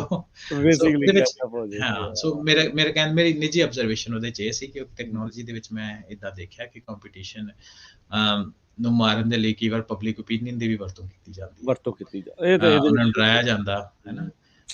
ਪਰ ਇਹਦੇ ਵਿੱਚ ਦੋ ਰਾਵਾਂ ਕੋਈ ਨਹੀਂ ਕਿ ਐਥਿਕਸ ਨੂੰ ਇਸ ਚੀਜ਼ ਦੇ ਵਿੱਚ ਲਿਆਉਣਾ। ਤੇ ਇਕੱਲੀ ਸਾਇੰਸ ਦੀ ਗੱਲ ਨਹੀਂ, ਹੁਣ ਅਸੀਂ ਇਹ ਤੋਂ ਪਹਿਲਾਂ ਬਿਟਕੋਇਨ ਦਾ ਬੂਮ ਆਇਆ, ਬਿਟਕੋਇਨ ਦੇ ਬੂਮ ਦੇ ਵਿੱਚ ਵੀ ਦੇਖੋ ਕਿ ਜਿੰਨਾ ਚਿਰ ਤੱਕ ਪੈਸੇ ਬਣਾਉਂਦੇ ਰਹੇ ਲੋਕ ਤੇ ਉਹਨਾਂ ਚਿਰ ਤੱਕ ਸਭ ਠੀਕ ਆ। ਤੇ ਜਦੋਂ ਜਿਹੜੇ ਟੌਪ ਐਂਡ ਲੋਕ ਸੀ ਜਿਨ੍ਹਾਂ ਨੇ ਪੈਸੇ ਕਾਫੀ ਬਣਾ ਲਏ, ਅਗੇਨ ਮੇਰੀ ਪਰਸਨਲ ਆਬਜ਼ਰਵੇਸ਼ਨ, ਮੈਂ ਟੈਕਨੋਲੋਜੀ ਨੂੰ ਆਬਜ਼ਰਵ ਕਰਦਾ, ਹੋ ਸਕਦਾ ਸਹੀ ਹੋਵਾ ਗਲਤ ਹੋਵਾਂ, ਕੁਛ ਪਰਸਨਲ ਆਬਜ਼ਰਵੇਸ਼ਨ ਜਿਹੜੀ ਹੈਗੀ ਉਹ ਵੀ ਇੱਥੇ ਸ਼ੇਅਰ ਕਰਦਾ ਕਿ ਉਹਦੇ ਵਿੱਚ ਜਦੋਂ ਪੈਸਾ ਜਦੋਂ ਹੱਥੋਂ ਜਾਣ ਲੱਗਦਾ ਫਿਰ ਉਹਦੇ ਉੱਤੇ ਗੱਲਾਂ ਆ ਜਾਂਦੀਆਂ ਕਿ ਇਹਨੂੰ ਆਪਾਂ ਕਿੱਦਾਂ ਰੈਗੂਲਰਾਈਜ਼ ਕੀਤਾ ਜਾਏ ਚੀਜ਼ਾਂ ਨੂੰ। ਸੋ ਉਹਦੇ ਵਿੱਚ ਸਰਕਾਰਾਂ ਉੱਤੇ ਜ਼ੋਰ ਪਾਇਆ ਜਾਂਦਾ। ਸੋ ਖੈਰ ਡਿਫਰੈਂਟ ਟੌਪਿਕ, ਪਰ ਅਗੇਨ ਤੁਹਾਡੀ ਜਿਹੜੀ ਗੱਲ ਠੀਕ ਆ, ਆਪਾਂ ਇਹਨੂੰ ਇੱਥੇ ਹੀ ਮੁਕਾ ਦਿੰਦੇ ਵੀ ਐਥਿਕਸ ਜਿਹੜੇ ਆਰਟੀਫਿਸ਼ੀਅਲ ਇੰਟੈਲੀਜੈਂਸ ਵਿੱਚ ਬਹੁਤ ਜ਼ਰੂਰੀ ਆ। ਤੇ ਆਪਾਂ ਹਿਸਟਰੀ ਵੀ ਦੇਖੀ ਹੈ ਤੇ ਦੁਨੀਆ ਨੇ ਕੋਲੈਬੋਰੇਟ ਕੀਤਾ ਐਥਿਕਸ ਨੂੰ। ਪਰਮਾਣੂ ਬੰਬ ਦੀ ਗੱਲ ਕਰੀਏ 1945 ਦੇ ਵਿੱਚ ਜਾਪਾਨ ਦੇ ਹੀਰੋਸ਼ੀਮਾ ਨਾਗਾਸਾਕੀ ਨੂੰ ਜਿੱਦਾਂ ਉਹਨਾਂ ਤਬਾਹ ਕੀਤਾ, ਉਸ ਤੋਂ ਬਾਅਦ ਵਰਲਡ ਲੀਡਰ ਦੁਨੀਆ ਭਰ ਦੇ ਜਿਹੜੇ ਲੀਡਰ ਉਹ ਇਕੱਠੇ ਹੋਏ, ਉਹਨਾਂ ਕਿਹਾ ਕਿ ਨਹੀਂ ਆਪਾਂ ਇਹਦੇ ਉੱਤੇ ਰੋਕ ਲਾਈ ਜਾਏ ਤਰੀਕੇ ਨਾਲ, ਹੈ ਨਾ। ਉਹਦੇ ਵਿੱਚ ਚਲੋ ਹੋਰ ਵੀ ਕੰਟਰੀਆਂ ਬਣਾਉਂਦੀਆਂ ਗਈਆਂ, ਇੰਡੀਆ ਨੇ ਬਣਾਇਆ, ਪਾਕਿਸਤਾਨ ਨੇ ਬਣਾਇਆ, ਹੋਰ ਵੀ ਕੰਟਰੀਆਂ ਵਿੱਚ ਰਲ ਗਈਆਂ, ਪਰ ਇੱਕ ਜਨਰਲ ਜੀ ਇੱਕ ਟਰੀਟੀ ਸਾਈਨ ਹੋਈ ਦੁਨੀਆ ਭਰ ਦੇ ਵਿੱਚ ਕਿ ਨਿਊਕਲੀਅਰ ਵਾਰ ਨੂੰ ਜਿਹੜਾ ਉਹ ਆਉਣ ਵਾਲੇ ਸਮੇਂ ਦੇ ਵਿੱਚ ਰੋਕਿਆ ਜਾਏ। ਤੇ ਤਕਰੀਬਨ 1945 ਤੋਂ ਲੈ ਕੇ ਅਸੀਂ ਦੇਖਿਆ 2023 ਦੇ ਵਿੱਚ ਪਹੁੰਚ ਗਏ, ਉਸ ਤੋਂ ਬਾਅਦ ਕੋਈ ਨਿਊਕਲੀਅਰ ਵਾਰਫੇਅਰ ਨਹੀਂ ਹੋਇਆ। ਸੋ ਥੋੜ੍ਹੀ ਬਹੁਤੀ ਜਿਹੜਾ ਕੰਟਰੋਲ ਆ ਐਥਿਕਸ ਦਾ ਵੀ ਜਿਹੜਾ ਕੁੰਡਾ ਵਾ ਹੈ ਨਾ, ਅਸੀਂ ਸਿੱਖਾਂ ਨੂੰ ਬਿਲੋਂਗ ਕਰਦੇ ਹਾਂ। ਸਾਡੇ ਗੁਰੂ ਗ੍ਰੰਥ ਸਾਹਿਬ ਦੇ ਵਿੱਚ ਮਹਾਰਾਜ ਦੇ ਵਿੱਚ ਤੇ ਲਿਖਿਆ ਕਿ ਕੱਲੀ ਕੋਈ ਗੱਲ ਨਹੀਂ, ਹਰ ਇੱਕ ਚੀਜ਼ ਉੱਤੇ ਐਥਿਕਸ ਦਾ ਜਿਹੜਾ ਪੂਰਾ ਹੋਣਾ ਚਾਹੀਦਾ, ਹੈ ਨਾ। ਸੋ ਇਹ ਚੀਜ਼ਾਂ ਇਹ ਤਾਂ ਸਿੰਪਲ ਹਰਵਿੰਦਰ, ਇਹਦੇ ਵਿੱਚ ਜੇ ਆਪਾਂ ਦੇਖੀਏ ਨਾ ਵੀ ਹੁਣ ਜਿਹਦੇ ਕੋਲ ਮਨੀ ਆ ਉਹਦੇ ਕੋਲ ਕੰਪਿਊਟਿੰਗ ਪਾਵਰ ਆ, ਜੀ ਬਿਲਕੁਲ, ਜਿਹਦੇ ਕੋਲ ਕੰਪਿਊਟਿੰਗ ਪਾਵਰ ਆ ਉਹਦੇ ਕੋਲ ਆਰਟੀਫਿਸ਼ੀਅਲ ਇੰਟੈਲੀਜੈਂਸ ਆ। ਸੋ ਇਹ ਕਾਫੀ ਅਨਬੈਲੈਂਸਡ ਅਪਰੋਚ ਜਿਹੜੀ ਦੁਨੀਆ ਦੇ ਵਿੱਚ ਬਣ ਜਾਣੀ ਆ। ਜਿਹੜਾ ਅਮੀਰ ਆ ਫਿਰ ਉਹੀ ਇਸ ਦੀ ਜ਼ਿਆਦਾ ਵਰਤੋਂ ਕਰ ਸਕੂਗਾ, ਹਰ ਇੱਕ ਦੇ ਕੋਲ ਨਹੀਂ ਜਿਹੜੀ ਪਹੁੰਚ ਸਕਣੀ। ਸੋ ਕਿੰਨੀ ਇਸ ਦੀ ਵਰਤੋਂ ਹੋਊਗੀ, ਕਿੱਦਾਂ ਹੋਊਗੀ, ਐਥੀਕਲੀ ਕਿੱਦਾਂ ਕਰਨੀ ਆ, ਇਹ ਵੱਡੇ ਸਵਾਲ ਨੇ। ਦੇਖੋ ਆਪਾਂ ਕਹੀਏ ਹੁਣ ਆਟੋਨਮਸ ਕਾਰਾਂ ਦੀ ਗੱਲ ਕਰਦੇ ਹਾਂ, ਆਟੋਨਮਸ ਟਰੱਕਾਂ ਦੀ ਗੱਲ ਕਰਦੇ ਹਾਂ, ਕਿਓਸਕ ਹਰ ਇੱਕ ਪਾਸੇ ਜਿਹੜੇ ਉਹ ਆ ਰਹੇ ਆ, ਲੋਕਾਂ ਦੀਆਂ ਜੌਬ ਜਿਹੜੀਆਂ ਉਹ ਜਾ ਰਹੀਆਂ। ਸੋ ਜਿਹਦੇ ਕੋਲ ਉਹ ਮਨੀ ਹੋਊਗੀ ਸਪੈਂਡ ਕਰਨ ਦੇ ਲਈ, ਉਹਨੇ ਉਸ ਪਾਸੇ ਵੱਲ ਨੂੰ ਜਲਦੀ ਆ ਜਾਣਾ। It's not going anywhere. ਆਪਾਂ ਇਹ ਕਹੀ ਜਾਵਾਂਗੇ ਵੀ ਇੱਦਾਂ ਹੋਣਾ ਨਹੀਂ ਆ, ਇਹ ਹੋ ਨਹੀਂ ਸਕਦਾ, ਪਰ ਇੱਦਾਂ ਨਹੀਂ ਆ, ਇਹ ਆ ਰਹੀ ਆ, ਤੇਜ਼ੀ ਦੇ ਨਾਲ ਆ ਰਹੀ ਆ। ਆਪਾਂ ਨੂੰ ਇਸ ਦੇ ਨਾਲ ਮਿਲ ਕੇ ਜਿਹੜਾ ਉਹ ਚੱਲਣ ਦੀ ਜਿਹੜੀ ਉਹ ਜ਼ਰੂਰਤ ਹੈਗੀ। ਇਹ ਵੀ ਨਹੀਂ ਆ ਵੀ ਅਸੀਂ ਤੁਹਾਨੂੰ ਕੋਈ ਡਰਾ ਰਹੇ ਆ ਵੀ ਤੁਹਾਡੀਆਂ ਜੌਬਾਂ ਸਾਰੀਆਂ ਨੂੰ ਹੀ ਜਿਹੜਾ ਉਹ ਖਤਰਾ ਆ, ਪਰ ਇਟਸ ਆਲਵੇਜ਼ ਬੈਟਰ। ਇਹ ਚੰਗੀ ਗੱਲ ਹੁੰਦੀ ਆ, ਪਰ ਇੱਕ ਤੋਂ ਵੱਧ ਜਿਹੜੇ ਸਕਿੱਲ ਆ ਉਹ ਹੋਣ ਕਰੀਏ, ਉਹ ਆਪਣੇ ਕੋਲ ਹੋਣੇ ਚਾਹੀਦੇ ਆ। ਜਿਹੜੇ ਪੜ੍ਹਾਈ ਕਰ ਰਹੇ ਆ ਨਿਆਣੇ, ਉਹ ਇਸ ਪਾਸੇ ਵੱਲ ਨੂੰ ਜਿਹੜਾ ਉਹ ਸੋਚਣ ਜਾਣ ਵੀ ਕਿੱਦਾਂ ਜਿਹੜੀਆਂ ਆ ਇਹ ਨਵੇਂ ਖੇਤਰ ਜਿਹੜੇ ਉਹ ਬਣ ਰਹੇ ਆ, ਇਸ ਦੇ ਉੱਤੇ ਗੱਲ ਕਰੀਏ। ਸੋ ਫਿਰ ਉਸ ਤੋਂ ਬਾਅਦ ਦੇ ਵਿੱਚ ਆਪਾਂ ਆਵਾਂਗੇ ਤੇ ਕੁਝ ਟੈਕਨੋਲੋਜੀ ਦੇ ਖੇਤਰ ਦੇ ਨਾਲ ਸੰਬੰਧਿਤ ਜਿਹੜੀਆਂ ਖਬਰਾਂ ਆ, ਕੀ ਚੱਲ ਰਿਹਾ ਆ ਟੈਕਨੋਲੋਜੀ ਦੀ ਦੁਨੀਆ ਦੇ ਵਿੱਚ, ਉਸ ਦੀਆਂ ਥੋੜ੍ਹੀਆਂ ਜਿਹੀਆਂ ਤੁਹਾਨੂੰ ਖਬਰਾਂ ਦੇ ਨਾਲ ਜਿਹੜਾ ਉਹ ਵਾਹ ਵਾਸਤਾ ਪਾਵਾਂਗੇ, ਅਪਡੇਟਸ ਜਿਹੜੀਆਂ ਉਹ ਕਰਦੇ ਹਾਂ। ਤੇ ਜੇ ਬ੍ਰੇਕ ਤੇ ਜਾਣ ਤੋਂ ਪਹਿਲਾਂ ਆਰਟੀਫਿਸ਼ੀਅਲ ਇੰਟੈਲੀਜੈਂਸ ਬਾਰੇ ਤੁਸੀਂ ਜਾਂਦੇ ਜੇ ਕੁਝ ਹੋਰ ਕਹਿਣਾ ਹੈ ਜੀ। ਮੈਂ ਇੱਕ ਚੀਜ਼ ਪਿਛਲੇ ਟਾਕ ਸ਼ੋਅ ਵਿੱਚ ਵੀ ਕਿਹਾ, ਇਸ ਵਾਰੀ ਦੁਬਾਰਾ ਰਿਪੀਟ ਕਰ ਦਾਂਗਾ ਕਿ ਇਹ ਗੱਲਬਾਤ ਕਰਨ ਦਾ ਕਾਰਨ ਨਾ ਡਰਾਉਣਾ, ਤੇ ਜਿੱਦਾਂ ਤੁਸੀਂ ਹੁਣੇ ਕਿਹਾ, ਤੇ ਪਰ ਨਾਲ ਜ਼ਰੂਰੀ ਨਹੀਂ ਕਿ ਅਸੀਂ ਅਵੇਅਰ ਹੋਈਏ ਸਾਡੇ ਆਸੇ ਪਾਸੇ ਹੋ ਕੀ ਰਿਹਾ। ਆਪਾਂ ਜੇ ਇਹਦੇ ਵਿੱਚ ਪਾਇਨੀਅਰ ਹੋਵਾਂਗੇ, ਪਾਇਨੀਅਰ ਤਾਂ ਕਹਿੰਦਾ ਮਤਲਬ ਜੇ ਪਹਿਲੇ ਹੋਵਾਂਗੇ ਇਹਨਾਂ ਵਿੱਚ, ਜਾਂ ਕਰਵ ਦੇ ਐਡਵਾਂਸ ਦੇ ਵਿੱਚ ਹੋਵਾਂਗੇ, ਤੇ ਆਪਾਂ ਇਸ ਜਿਹੜੀ ਆਰਟੀਫਿਸ਼ੀਅਲ ਇੰਟੈਲੀਜੈਂਸ ਹੈ, ਇਹ ਸਭ ਕੁਛ ਨੈਗੇਟਿਵ ਨਹੀਂ ਆ। ਇਹਨੂੰ ਅਸੀਂ ਆਪਣੇ ਤਰੀਕੇ ਦੇ ਨਾਲ ਵਰਤ ਸਕਦੇ ਹਾਂ। ਜਦੋਂ ਆਪਣੇ ਤਰੀਕੇ ਦੇ ਨਾਲ ਵਰਤ ਸਕਦੇ ਆ, ਸਾਡੀ ਉਹਦੇ ਉੱਤੇ ਪਕੜ ਹੋਏਗੀ, ਸੋ ਆਪਾਂ ਇਹ ਤੋਂ ਚੰਗੇ ਨਤੀਜੇ ਲੈ ਸਕਦੇ ਹਾਂ। ਠੀਕ ਹੈ, ਸੋ ਅਵੇਅਰ ਤੇ ਐਜੂਕੇਟ ਹੋਣਾ ਚਾਹੀਦਾ। ਬ੍ਰੇਕ ਤੋਂ ਬਾਅਦ ਇੱਕ ਵਾਰੀ ਫਿਰ ਆਪ ਸਭ ਦਾ ਸਵਾਗਤ ਹੈ। ਸਰੋਤੇ ਪ੍ਰੋਗਰਾਮ ਚੱਲ ਰਿਹਾ ਜੀ Punjabi tech talk, Punjabi radio USA ਦੇ ਉੱਤੇ। ਪੰਜਾਬੀ ਦੇ ਵਿੱਚ ਟੈਕਨੋਲੋਜੀ ਦੇ ਨਾਲ ਸੰਬੰਧਿਤ ਗੱਲਾਂ ਬਾਤਾਂ ਜਿਹੜੀਆਂ ਕਰ ਰਹੇ ਹਾਂ। ਪ੍ਰੋਗਰਾਮ ਦੇ ਪਹਿਲੇ ਹਿੱਸੇ ਦੇ ਵਿੱਚ ਆਪਾਂ ਗੱਲਬਾਤ ਕਰ ਰਹੇ ਸੀਗੇ ਆਰਟੀਫਿਸ਼ੀਅਲ ਇੰਟੈਲੀਜੈਂਸ, ਨਕਲੀ ਸਿਆਣਪ ਦੀ, ਜਾਂ ਆਪਾਂ ਕਹਿ ਸਕਦੇ ਹਾਂ ਉਸ ਹਿਸਾਬ ਦੇ ਨਾਲ, ਜਾਂ ਕਹਿ ਲਓ ਵੀ ਉਧਾਰੀ ਮੰਗੀ ਹੋਈ ਸਿਆਣਪ ਆ, ਇਹ ਇਸ ਟਾਈਮ ਜਿਹੜੀ ਉਹ ਚੱਲ ਰਹੀ ਆ। ਸੋ ਦੁਨੀਆ ਬੜੀ ਤੇਜ਼ੀ ਦੇ ਨਾਲ ਹਰਵਿੰਦਰ ਚੇਂਜ ਹੁੰਦੀ ਜਾ ਰਹੀ ਆ। ਇਹਦੇ ਬਹੁਤ ਸਾਰੇ ਮਾਡਲਸ ਆਪਾਂ ਨੂੰ ਜਿਹੜੇ ਉਹ ਦੇਖਣ ਨੂੰ ਆਉਣ ਦੇ ਵਿੱਚ ਮਿਲਦੇ ਰਹਿਣਗੇ। ਤੇ ਇੱਕ ਵਾਰੀ ਪਹਿਲਾਂ ਜੀ ਆਇਆਂ ਨੂੰ ਸਵਾਗਤ ਹੈ, ਇੱਕ ਵਾਰੀ ਫਿਰ ਸਤਿ ਸ਼੍ਰੀ ਅਕਾਲ ਜੀ। ਸਤਿ ਸ਼੍ਰੀ ਅਕਾਲ ਰਾਜਕਰਨਵੀਰ ਤੇ ਪੰਜਾਬੀ ਰੇਡੀਓ USA ਦੇ ਸਾਰੇ ਸਰੋਤਿਆਂ ਨੂੰ ਕੋਈ ਫੇਰ ਮੇਰੇ ਵੱਲੋਂ ਯਾਨੀ ਕਿ ਹਰਵਿੰਦਰ ਸਿੰਘ ਕਾਂਗੂ ਵੱਲੋਂ ਨਿੱਘੀ ਜੀ ਆਇਆਂ ਨੂੰ ਪ੍ਰੋਗਰਾਮ ਦੇ ਦੂਜੇ ਹਿੱਸੇ ਵਿੱਚ। ਗੱਲਬਾਤ ਆਪਾਂ ਟੈਕਨੋਲੋਜੀ ਖੇਤਰ ਦੇ ਨਾਲ ਗੱਲਾਂ ਕਰਦੇ ਹਾਂ, ਕਿਉਂਕਿ ਆਪਾਂ ਚਲੋ ਪੰਜਾਬੀ ਦੇ ਨਾਲ ਜੁੜੇ ਹਾਂ, ਪੰਜਾਬੀ ਦੀਆਂ ਗੱਲਾਂ ਕਰ ਰਹੇ ਹਾਂ। ਪਹਿਲੀ ਖਬਰ ਆਪਾਂ ਟੈਕਨੋਲੋਜੀ ਦੇ ਖੇਤਰ 'ਚ ਪੰਜਾਬੀ ਭਾਸ਼ਾ ਦੀ, ਬੋਲੀ ਦੀ, ਲੈਂਗੁਏਜ ਦੀ ਆਪਾਂ ਕਰਦੇ ਹਾਂ। ਐਪਲ ਜਿਨ੍ਹਾਂ ਨੇ ਕੁਛ ਜਿਹੜੇ ਰਿਲੀਜ਼ ਦੇ ਵਿੱਚ ਕੁਛ ਜਿਹੜੇ ਅੱਖਰ ਨੇ ਪੰਜਾਬੀ ਦੇ, ਜਾਂ ਪੰਜਾਬੀ 'ਚ ਕਿੱਦਾਂ ਲਿਖਣਾ, ਕਿਹੜੀਆਂ ਚੀਜ਼ਾਂ ਨੂੰ, ਉਹਨਾਂ ਨੂੰ ਵਾਂਝੇ ਕਰ ਦਿੱਤਾ, ਸਾਈਡ ਤੇ ਜਿਹੜਾ ਉਹ ਕਰ ਦਿੱਤਾ। ਉਹ ਕੀ ਪੂਰਾ ਮਸਲਾ ਜਿਹੜਾ ਆ ਹਰਵਿੰਦਰ ਐਪਲ ਦੇ ਉਹਨਾਂ ਰਿਲੀਜ਼ਸ ਦੇ ਵਿੱਚ, ਆਈਫੋਨਸ, ਆਈਪੈਡਸ ਦੇ ਵਿੱਚ ਜਿਹੜਾ ਹੋ ਰਿਹਾ ਜੀ। ਸੋ ਰਾਜਕਰਨਵੀਰ, ਐਪਲ ਦੀ ਖਾਸੀਅਤ ਸ਼ੁਰੂ ਤੋਂ ਇਹ ਰਹੀ ਆ ਕਿ ਇਹਨੇ ਚੀਜ਼ਾਂ ਨੂੰ ਬਹੁਤ ਸੌਖਿਆ ਬਣਾਇਆ। ਜਦੋਂ ਅਸੀਂ ਆਪਰੇਟਿੰਗ ਸਿਸਟਮ ਜਾਂ ਐਪਸ ਦੀ ਗੱਲ ਕਰੀਏ, ਤੇ ਇਹਨੇ ਜਿਹੜਾ ਕੰਮਕਾਰ ਕਰਨਾ, iOS ਦੀ ਜਿਹੜੀ ਸਭ ਤੋਂ ਵੱਡੀ, ਐਪਲ ਦੇ iOS ਦੀ ਜਿਹੜੀ ਸਭ ਤੋਂ ਵੱਡੀ ਖਾਸੀਅਤ ਉਹ ਇਹੀ ਰਹੀ ਹੈ, ਤਾਂ ਹੀ ਕਰਕੇ ਸਭ ਤੋਂ ਵੱਧ ਮਕਬੂਲ ਹੋਇਆ। ਸੋ ਐਂਡਰੋਇਡ ਦੇ ਵਿੱਚ ਵੀ ਚੀਜ਼ਾਂ ਅਵੇਲੇਬਲ ਨਹੀਂ ਸੀ, ਪਰ ਐਪਲ ਨੇ ਕੁਝ ਸਮਾਂ ਪਹਿਲਾਂ, ਆਈ ਥਿੰਕ ਜੇ ਮੈਂ ਗਲਤ ਨਾ ਹੋਵਾਂ ਤਾਂ 11 ਆਪਰੇਟਿੰਗ ਸਿਸਟਮ 11 ਤੋਂ ਸ਼ੁਰੂ ਹੋ ਕੇ ਉਹਨੇ ਆਪਸ਼ਨ ਦਿੱਤੀ ਕਿ ਤੁਸੀਂ ਸਭ ਕੁਝ ਗੁਰਮੁਖੀ ਦੇ ਵਿੱਚ ਕਰ ਸਕਦੇ ਹੋ। ਸਭ ਕੁਝ ਕਹਿਣ ਦਾ ਭਾਵ ਹੈ ਕਿ ਚਲੋ ਟਾਈਪਿੰਗ ਵਗੈਰਾ ਤਾਂ ਇਨਬਿਲਟ ਤਾਂ ਹੈ ਹੀ ਹੈ, ਉਹ ਅੱਜ ਵੀ ਹੈਗੀ ਆ, ਪਰ ਉਹ ਤੋਂ ਅਲੱਗਾ ਗੁਰਮੁਖੀ ਅੱਖਰਾਂ ਦੀ ਜਿਹੜੀ 1-2 ਜਿਹੜੇ ਹੈ ਗੁਰਮੁਖੀ ਦੇ, ਉਹਨਾਂ ਦੀ ਜਿਹੜੀ ਸਪੋਰਟ ਆ ਉਹ ਵੀ ਉਹਨਾਂ ਨੇ ਦੇ ਦਿੱਤੀ ਸੀ। ਜਦੋਂ ਤੁਹਾਡੀ ਸਕਰੀਨ ਬੰਦ, ਉਹਨੂੰ ਤੁਸੀਂ ਗੁਰਮੁਖੀ ਦੇ ਵਿੱਚ ਪਾਸਵਰਡ ਭਰ ਸਕਦੇ ਹੋ। ਤੁਹਾਡੀ ਬੈਟਰੀ ਲਾਈਫ ਕਿੰਨੇ % ਰਹਿ ਗਈ, ਉਹ ਅੱਖਰ ਗੁਰਮੁਖੀ 'ਚ ਆ ਜਾਂਦੇ ਸੀ, ਹੈ ਨਾ। ਉਹ ਤੋਂ ਅਲੱਗਾ ਤੁਹਾਡੀ ਹੋਰ ਵੀ ਗੁਰਮੁਖੀ ਦੀ ਇੱਦਾਂ ਅੱਖਰਾਂ ਦੀ ਸਪੋਰਟ ਸੀ ਜਿਹੜੀ ਐਂਡਰੋਇਡ ਵਿੱਚ ਨਹੀਂ ਸੀ ਹੈ ਨਾ ਐਪਲ ਦੇ ਵਿੱਚ। ਸੋ 14.06 ਦੇ ਵਿੱਚ ਉਹਨਾਂ ਜਿਹੜੀ ਉਹ ਸਪੋਰਟ ਉਹ ਖਤਮ ਕਰ ਦਿੱਤੀ ਜੀ। ਅੱਜ ਵੀ ਐਪਲ ਨੂੰ ਵਿੱਚ ਤੁਸੀਂ ਟਾਈਪ ਕਰ ਸਕਦੇ ਹੋ, ਉਹ ਮੈਂ ਉਹ ਗੱਲ ਨਹੀਂ ਕਰ ਰਿਹਾ, ਪਰ ਜਿਹੜੀ ਐਕਸਟੈਂਡਡ ਸਪੋਰਟ ਸੀ ਗੁਰਮੁਖੀ ਅੱਖਰਾਂ ਦੀ, ਜਿਹਦੇ ਵਿੱਚ ਤੁਹਾਡੀ ਬੈਟਰੀ ਲਾਈਫ ਜਾਂ ਹੋਰ ਵਧੀਕ ਫੀਚਰ ਸੀ ਜਿਹੜੇ ਜੀ ਉਹ ਜਿਹੜੀ ਸਪੋਰਟ ਆ ਉਹ ਖਤਮ ਹੋਣ ਦੇ ਨਾਲ ਹੀ ਧਿਆਨ ਵਿੱਚ ਆਇਆ, ਖਾਸ ਤੌਰ ਤੇ ਪੰਜਾਬ ਤੋਂ ਜਿਹੜੇ ਕੁਛ ਲੋਕ ਆ ਉਹਨਾਂ ਧਿਆਨ ਦੇ ਵਿੱਚ ਲਿਆਂਦਾ ਕਿ ਇਹ ਸਪੋਰਟ ਕਿਉਂ ਖਤਮ ਹੋਈ, ਇਹਦੇ ਬਾਰੇ ਸਲਾਹ ਕਰਨੀ ਚਾਹੀਦੀ, ਡਿਸਕਸ ਕਰਨਾ ਚਾਹੀਦਾ। ਸੋ ਕੁਛ ਜਿਹੜੇ ਪੰਜਾਬ ਵਿਦੇਸ਼ੀ ਬੰਦੇ ਇਕੱਠੇ ਹੋਏ, ਉਹਨਾਂ ਨੇ, ਮੈਂ ਵੀ ਉਹਨਾਂ ਦੇ ਸੰਪਰਕ ਵਿੱਚ ਸੀ, ਮੈਨੂੰ ਪਤਾ ਸੰਪਰਕ ਵਿੱਚ ਸੀ।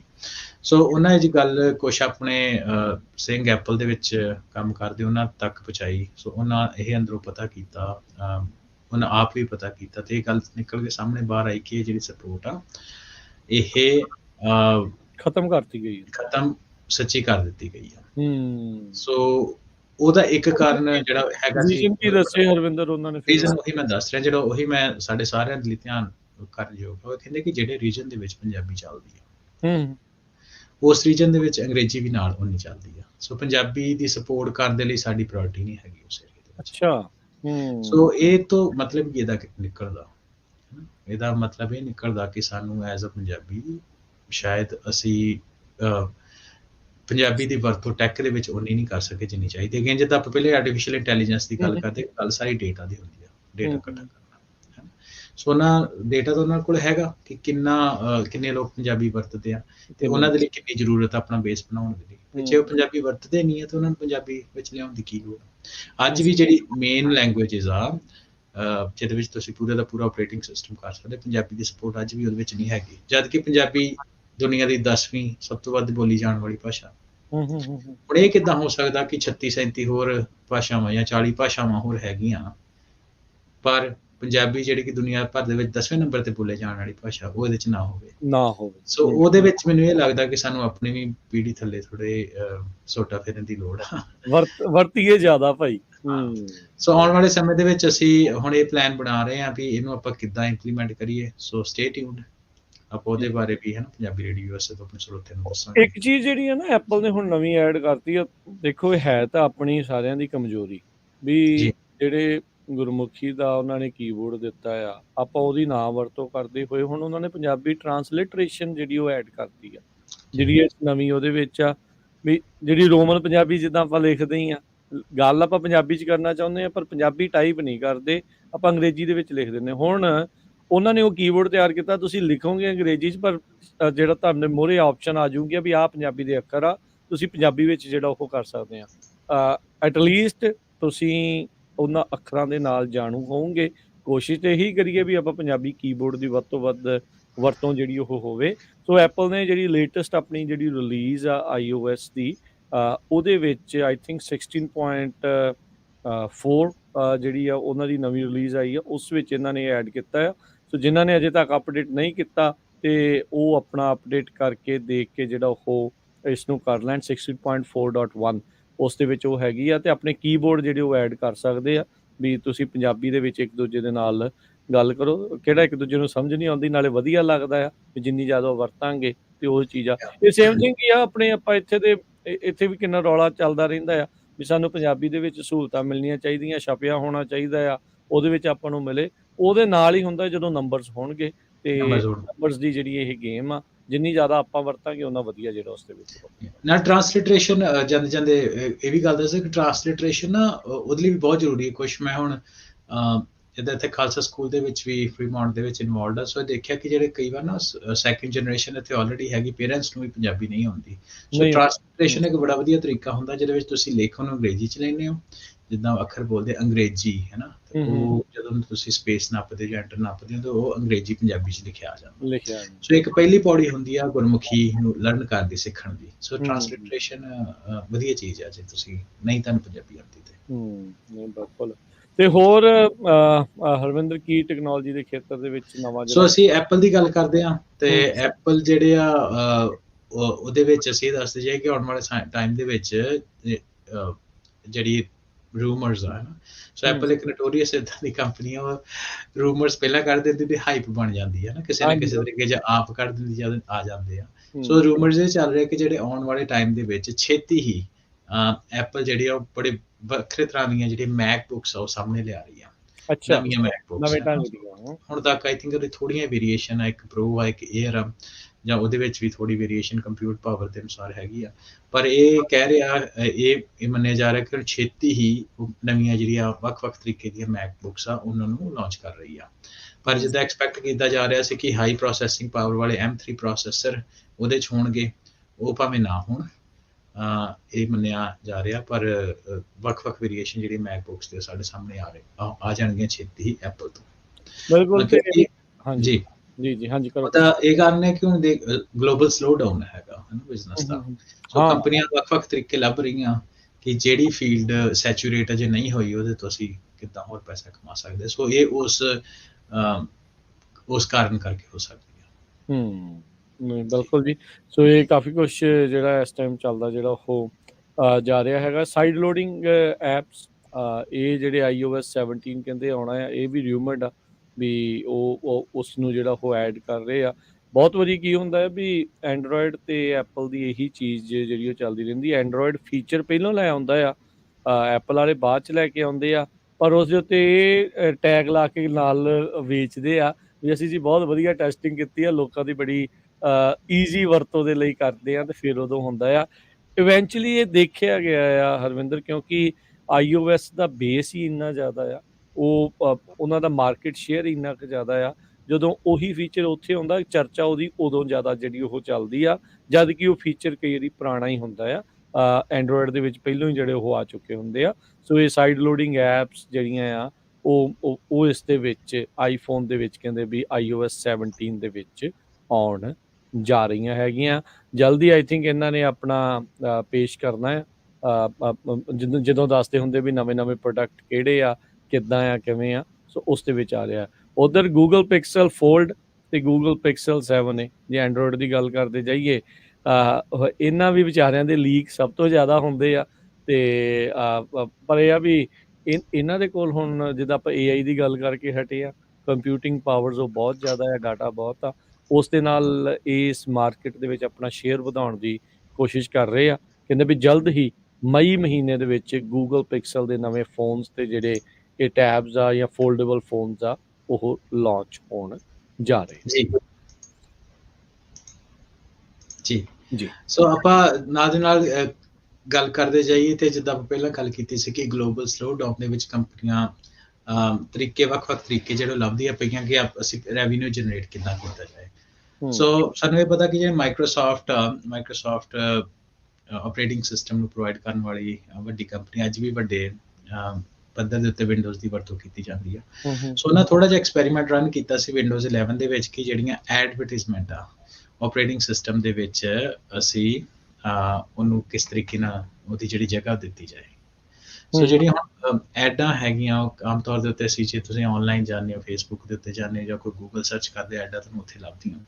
ਪਰ ਮਾਈਕਰੋਸਾਫਟ ਇਸ ਦੇ ਉੱਤੇ ਕੰਮ ਕਰ ਰਹੀ ਹੈ ਕਿ ਜਿਹੜੀ ਐਡਾਂ ਹੁਣ ਤੁਹਾਡੇ ਆਪਰੇਟਿੰਗ ਸਿਸਟਮ ਵਿੱਚ ਹੀ, ਜੇ ਤੁਸੀਂ ਕੰਪਿਊਟਰ ਨੂੰ ਯੂਜ਼ ਕਰ ਰਹੇ ਹੋ, ਇੰਟਰਨੈਟ ਨਾਲ ਕਨੈਕਟਡ ਆ, ਸੋ ਜਿਹੜੀਆਂ ਆਉਣ ਵਾਲੇ ਸਮੇਂ ਦੇ ਵਿੱਚ ਜਿਹੜੇ ਫ੍ਰੀਵੇਅਰ ਵਰਜ਼ਨ ਹੋਣਗੇ ਜ਼ਿਆਦਾਤਰ, ਉਹਦੇ ਵਿੱਚ ਐਡਾਂ ਕਿਸੇ ਨਾ ਕਿਸੇ ਤਰੀਕੇ ਤੁਹਾਨੂੰ ਦਿਖਿਆ ਕਰਨਗੀਆਂ, ਸੁਜੈਸ਼ਨ ਦੇ ਰੂਪ ਵਿੱਚ ਹੋ ਸਕਦੀਆਂ ਜਾਂ ਹੋਰ ਤਰੀਕੇ। ਸੋ ਇੱਕ ਨਵਾਂ ਤਰੀਕਾ ਹੈਗਾ ਰੈਵਨਿਊ ਜਨਰੇਟ ਕਰਨ ਦਾ। ਸੋ ਮਾਈਕਰੋਸਾਫਟ ਵਿੰਡੋਜ਼ 11 ਦੇ ਉੱਤੇ ਉਹਦੇ ਉੱਤੇ ਕੰਮ ਕਰ ਰਹੀ ਆ। ਬਿਲਕੁਲ। ਨਾਲ ਦੇ ਨਾਲ ਜਿਹੜੇ ਆਪਾਂ ਆਪਣੇ ਸਰੋਤਿਆਂ ਨੂੰ ਇਹ ਦੱਸ ਜੀ ਵੀ ਭਾਈ ਆਪਣੇ ਵਾਇਰਸ ਤੋਂ ਬਚਣ ਵਾਲੇ ਜਿਹੜੇ ਸੌਫਟਵੇਅਰ ਉਹ ਅਪ ਟੂ ਡੇਟ ਰੱਖਿਆ ਕਰੋ। ਰੈਂਸਮਵੇਅਰ ਅਟੈਕਸ ਬਹੁਤ ਜਿਹੜੇ ਹੁੰਦੇ ਆ, ਤੇ ਭਾਈ ਥੋੜਾ ਹਿਸਾਬ ਦੇ ਨਾਲ ਚੱਲਿਆ ਚਲੋ। ਪਿਛਲੇ ਆਪਾਂ ਸਾਲਾਂ ਦੇ ਵਿੱਚ ਨਿਊਜ਼ ਵੀ ਕਰਦੇ ਰਹੇ ਆ ਵੀ ਕਿਸ ਤਰੀਕੇ ਦੇ ਨਾਲ ਖਾਸ ਕਰਕੇ ਜਿਹੜੇ ਹੈਕਰਸ ਆ, ਸਮਾਲ ਕੰਪਨੀਜ਼ ਤੋਂ ਲੈ ਕੇ ਬਿਗ ਜਿਹੜੀਆਂ ਕੰਪਨੀਆਂ ਉਹਨਾਂ ਸਾਰਿਆਂ ਦੇ ਉੱਤੇ ਰੈਂਸਮਵੇਅਰ ਅਟੈਕਸ ਬਹੁਤ ਕਰਦੇ ਨੇ। ਮੇਕ ਸ਼ੋਰ ਕਰੋ ਵੀ ਤੁਸੀਂ ਜਿਹੜੇ ਉਹ ਅਪਡੇਟਡ ਆ। ਖਾਸ ਕਰਕੇ ਜਿਹੜੇ ਸਮਾਲ ਬਿਜ਼ਨਸਿਸ ਆ, ਐਂਟਰਪ੍ਰੈਨਿਓਰਸ ਆ, ਉਹ ਇਸ ਦੇ ਵਿੱਚ ਜ਼ਰੂਰ ਇਨਵੈਸਟ ਜਿਹੜਾ ਉਹ ਕਰਨ ਵੀ ਤੁਸੀਂ ਆਪਣੀ ਕੰਮ ਨੂੰ ਜਿਹੜਾ ਉਹ ਅਪਡੇਟ ਰੱਖੋ। ਮੇ ਵੀ ਵੱਡੀਆਂ ਕੰਪਨੀਆਂ ਦੇ ਕੋਲ ਮਨੀ ਹੋਵੇ, ਸਾਰਿਆਂ ਦੇ ਕੋਲ ਉਨੀ ਮਨੀ ਜਿਹੜੀ ਉਹ ਨਹੀਂ ਹੁੰਦੀ ਵੀ ਉਸ ਚੀਜ਼ ਤੋਂ ਜਿਹੜਾ ਉਹ ਉੱਭਰਿਆ ਜਾ ਸਕੇ। ਕੰਮ ਬਿਲਕੁਲ ਹੀ ਠੱਪ ਜਿਹੜੇ ਉਹ ਹੋ ਜਾਂਦੇ ਆ। ਸੋ ਜਸਟ ਮੇਕ ਸ਼ੋਰ ਵੀ ਤੁਸੀਂ ਅਪ ਟੂ ਡੇਟ ਇਸ ਦੇ ਵਿੱਚ ਰਹੋ। ਇਹ ਇੰਡੀਵਿਜੂਅਲਸ ਪਰਸਨਲ ਯੂਜ਼ ਦੇ ਵਿੱਚ ਵੀ ਜਿਹੜਾ ਮੈਂ ਕਹੂੰਗਾ ਵੀ ਉਸ ਨੂੰ ਆਪਣਾ ਐਡ ਕਰੋ। ਇਹ ਚੀਜ਼ਾਂ ਤੋਂ ਅਨਵਾਂਟਿਡ ਜਾਂ ਅਜੀਬ ਜੀ ਲੱਗ ਰਹੀ ਈਮੇਲਸ ਦੇ ਵਿੱਚ ਲਿੰਕ ਨੂੰ ਉਹ ਤੁਸੀਂ ਨਾ ਖੋਲਿਆ ਕਰੋ। ਮੋਸਟਲੀ ਉਹਦੇ ਥਰੂ ਉਹਨਾਂ ਨੂੰ ਅਟੈਕ ਕਰਨਾ ਜਿਹੜਾ ਉਹ ਸੌਖਾ ਹੈ। ਅੱਜ ਕੱਲ੍ਹ ਫੋਨ ਦੇ ਉੱਤੇ ਵੀ ਬਹੁਤ ਸਾਰੇ ਜਿਹੜੇ ਨਕਲੀ ਲਿੰਕ ਬੈਂਕ ਵੱਲੋਂ ਬਣ ਕੇ ਜਾਂ ਹੋਰ ਚੀਜ਼ਾਂ ਵੱਲੋਂ ਬਣ ਕੇ ਆਉਂਦੇ ਆ, ਉਹਨਾਂ ਨੂੰ ਕਲਿੱਕ ਕਰਨ ਤੋਂ ਪਰਹੇਜ਼ ਕਰੋ, ਗੁਰੇਜ਼ ਕਰੋ, ਨਹੀਂ ਤਾਂ ਕੰਮ ਬਹੁਤ ਮਹਿੰਗਾ ਤੇ ਔਖਾ ਪੈਂਦਾ ਆ। ਡਾਟਾ ਹੀ ਸਭ ਕੁਛ ਆ, ਜਦੋਂ ਡਾਟਾ ਚੋਰੀ ਹੋ ਜਾਂਦਾ ਆ ਤੇ ਫਿਰ ਬੰਦਾ ਮੱਥੇ ਨੂੰ ਹੱਥ ਹੀ ਮਾਰਦਾ ਕਿ ਨਹੀਂ ਹਰਵਿੰਦਰ? ਜੀ ਬਿਲਕੁਲ। ਸੋ ਆਪਾਂ ਅੱਗੇ ਗੱਲ ਚੱਲਦੇ ਹਾਂ ਐਪਲ ਦੇ ਵੱਲ ਹੀ ਦੁਬਾਰਾ ਉਹਨੇ, ਕਿਉਂਕਿ ਹੁਣ ਸਟ੍ਰੀਮਿੰਗ ਸਰਵਿਸਿਜ਼ ਦਾ ਵੀ ਇੱਕ ਵੱਡੀ ਮਾਰਕੀਟ ਬਣ ਚੁੱਕੀ ਆ। ਬਿਲਕੁਲ। ਉਹਦੇ ਵਿੱਚ ਕਾਫੀ ਜਿਹੜੀ ਕੰਪਨੀ ਇੱਕ ਦੂਜੇ ਨਾਲ ਕੰਪੀਟ ਕਰ ਰਹੀਆਂ, ਐਪਲ ਦਾ ਵੀ ਹੁਣ ਉਹਦੇ ਵਿੱਚ ਕਾਫੀ ਵੱਡਾ ਸ਼ੇਅਰ ਆ। ਪਰਸੋਂ ਕੀ ਹੋਇਆ ਰਾਜਕਰਨ, ਕਿ ਜਿਹੜਾ ਐਪਲ ਟੀਵੀ ਆ ਉਹ ਕੁਝ ਘੰਟਿਆਂ ਵਾਸਤੇ ਡਾਊਨ ਚਲਾ ਗਿਆ। ਸੋ ਮੈਂ ਆਮ ਤੌਰ ਤੇ ਜਦੋਂ ਅਸੀਂ ਗੱਲਬਾਤ ਆਪਸ ਕਰਦੇ ਆ ਤੇ ਲੱਗਦਾ ਨਹੀਂ ਵੀ ਕੁਝ ਘੰਟੇ ਡਾਊਨ ਹੋ ਗਏ ਤਾਂ ਕੀ ਹੋ ਗਿਆ।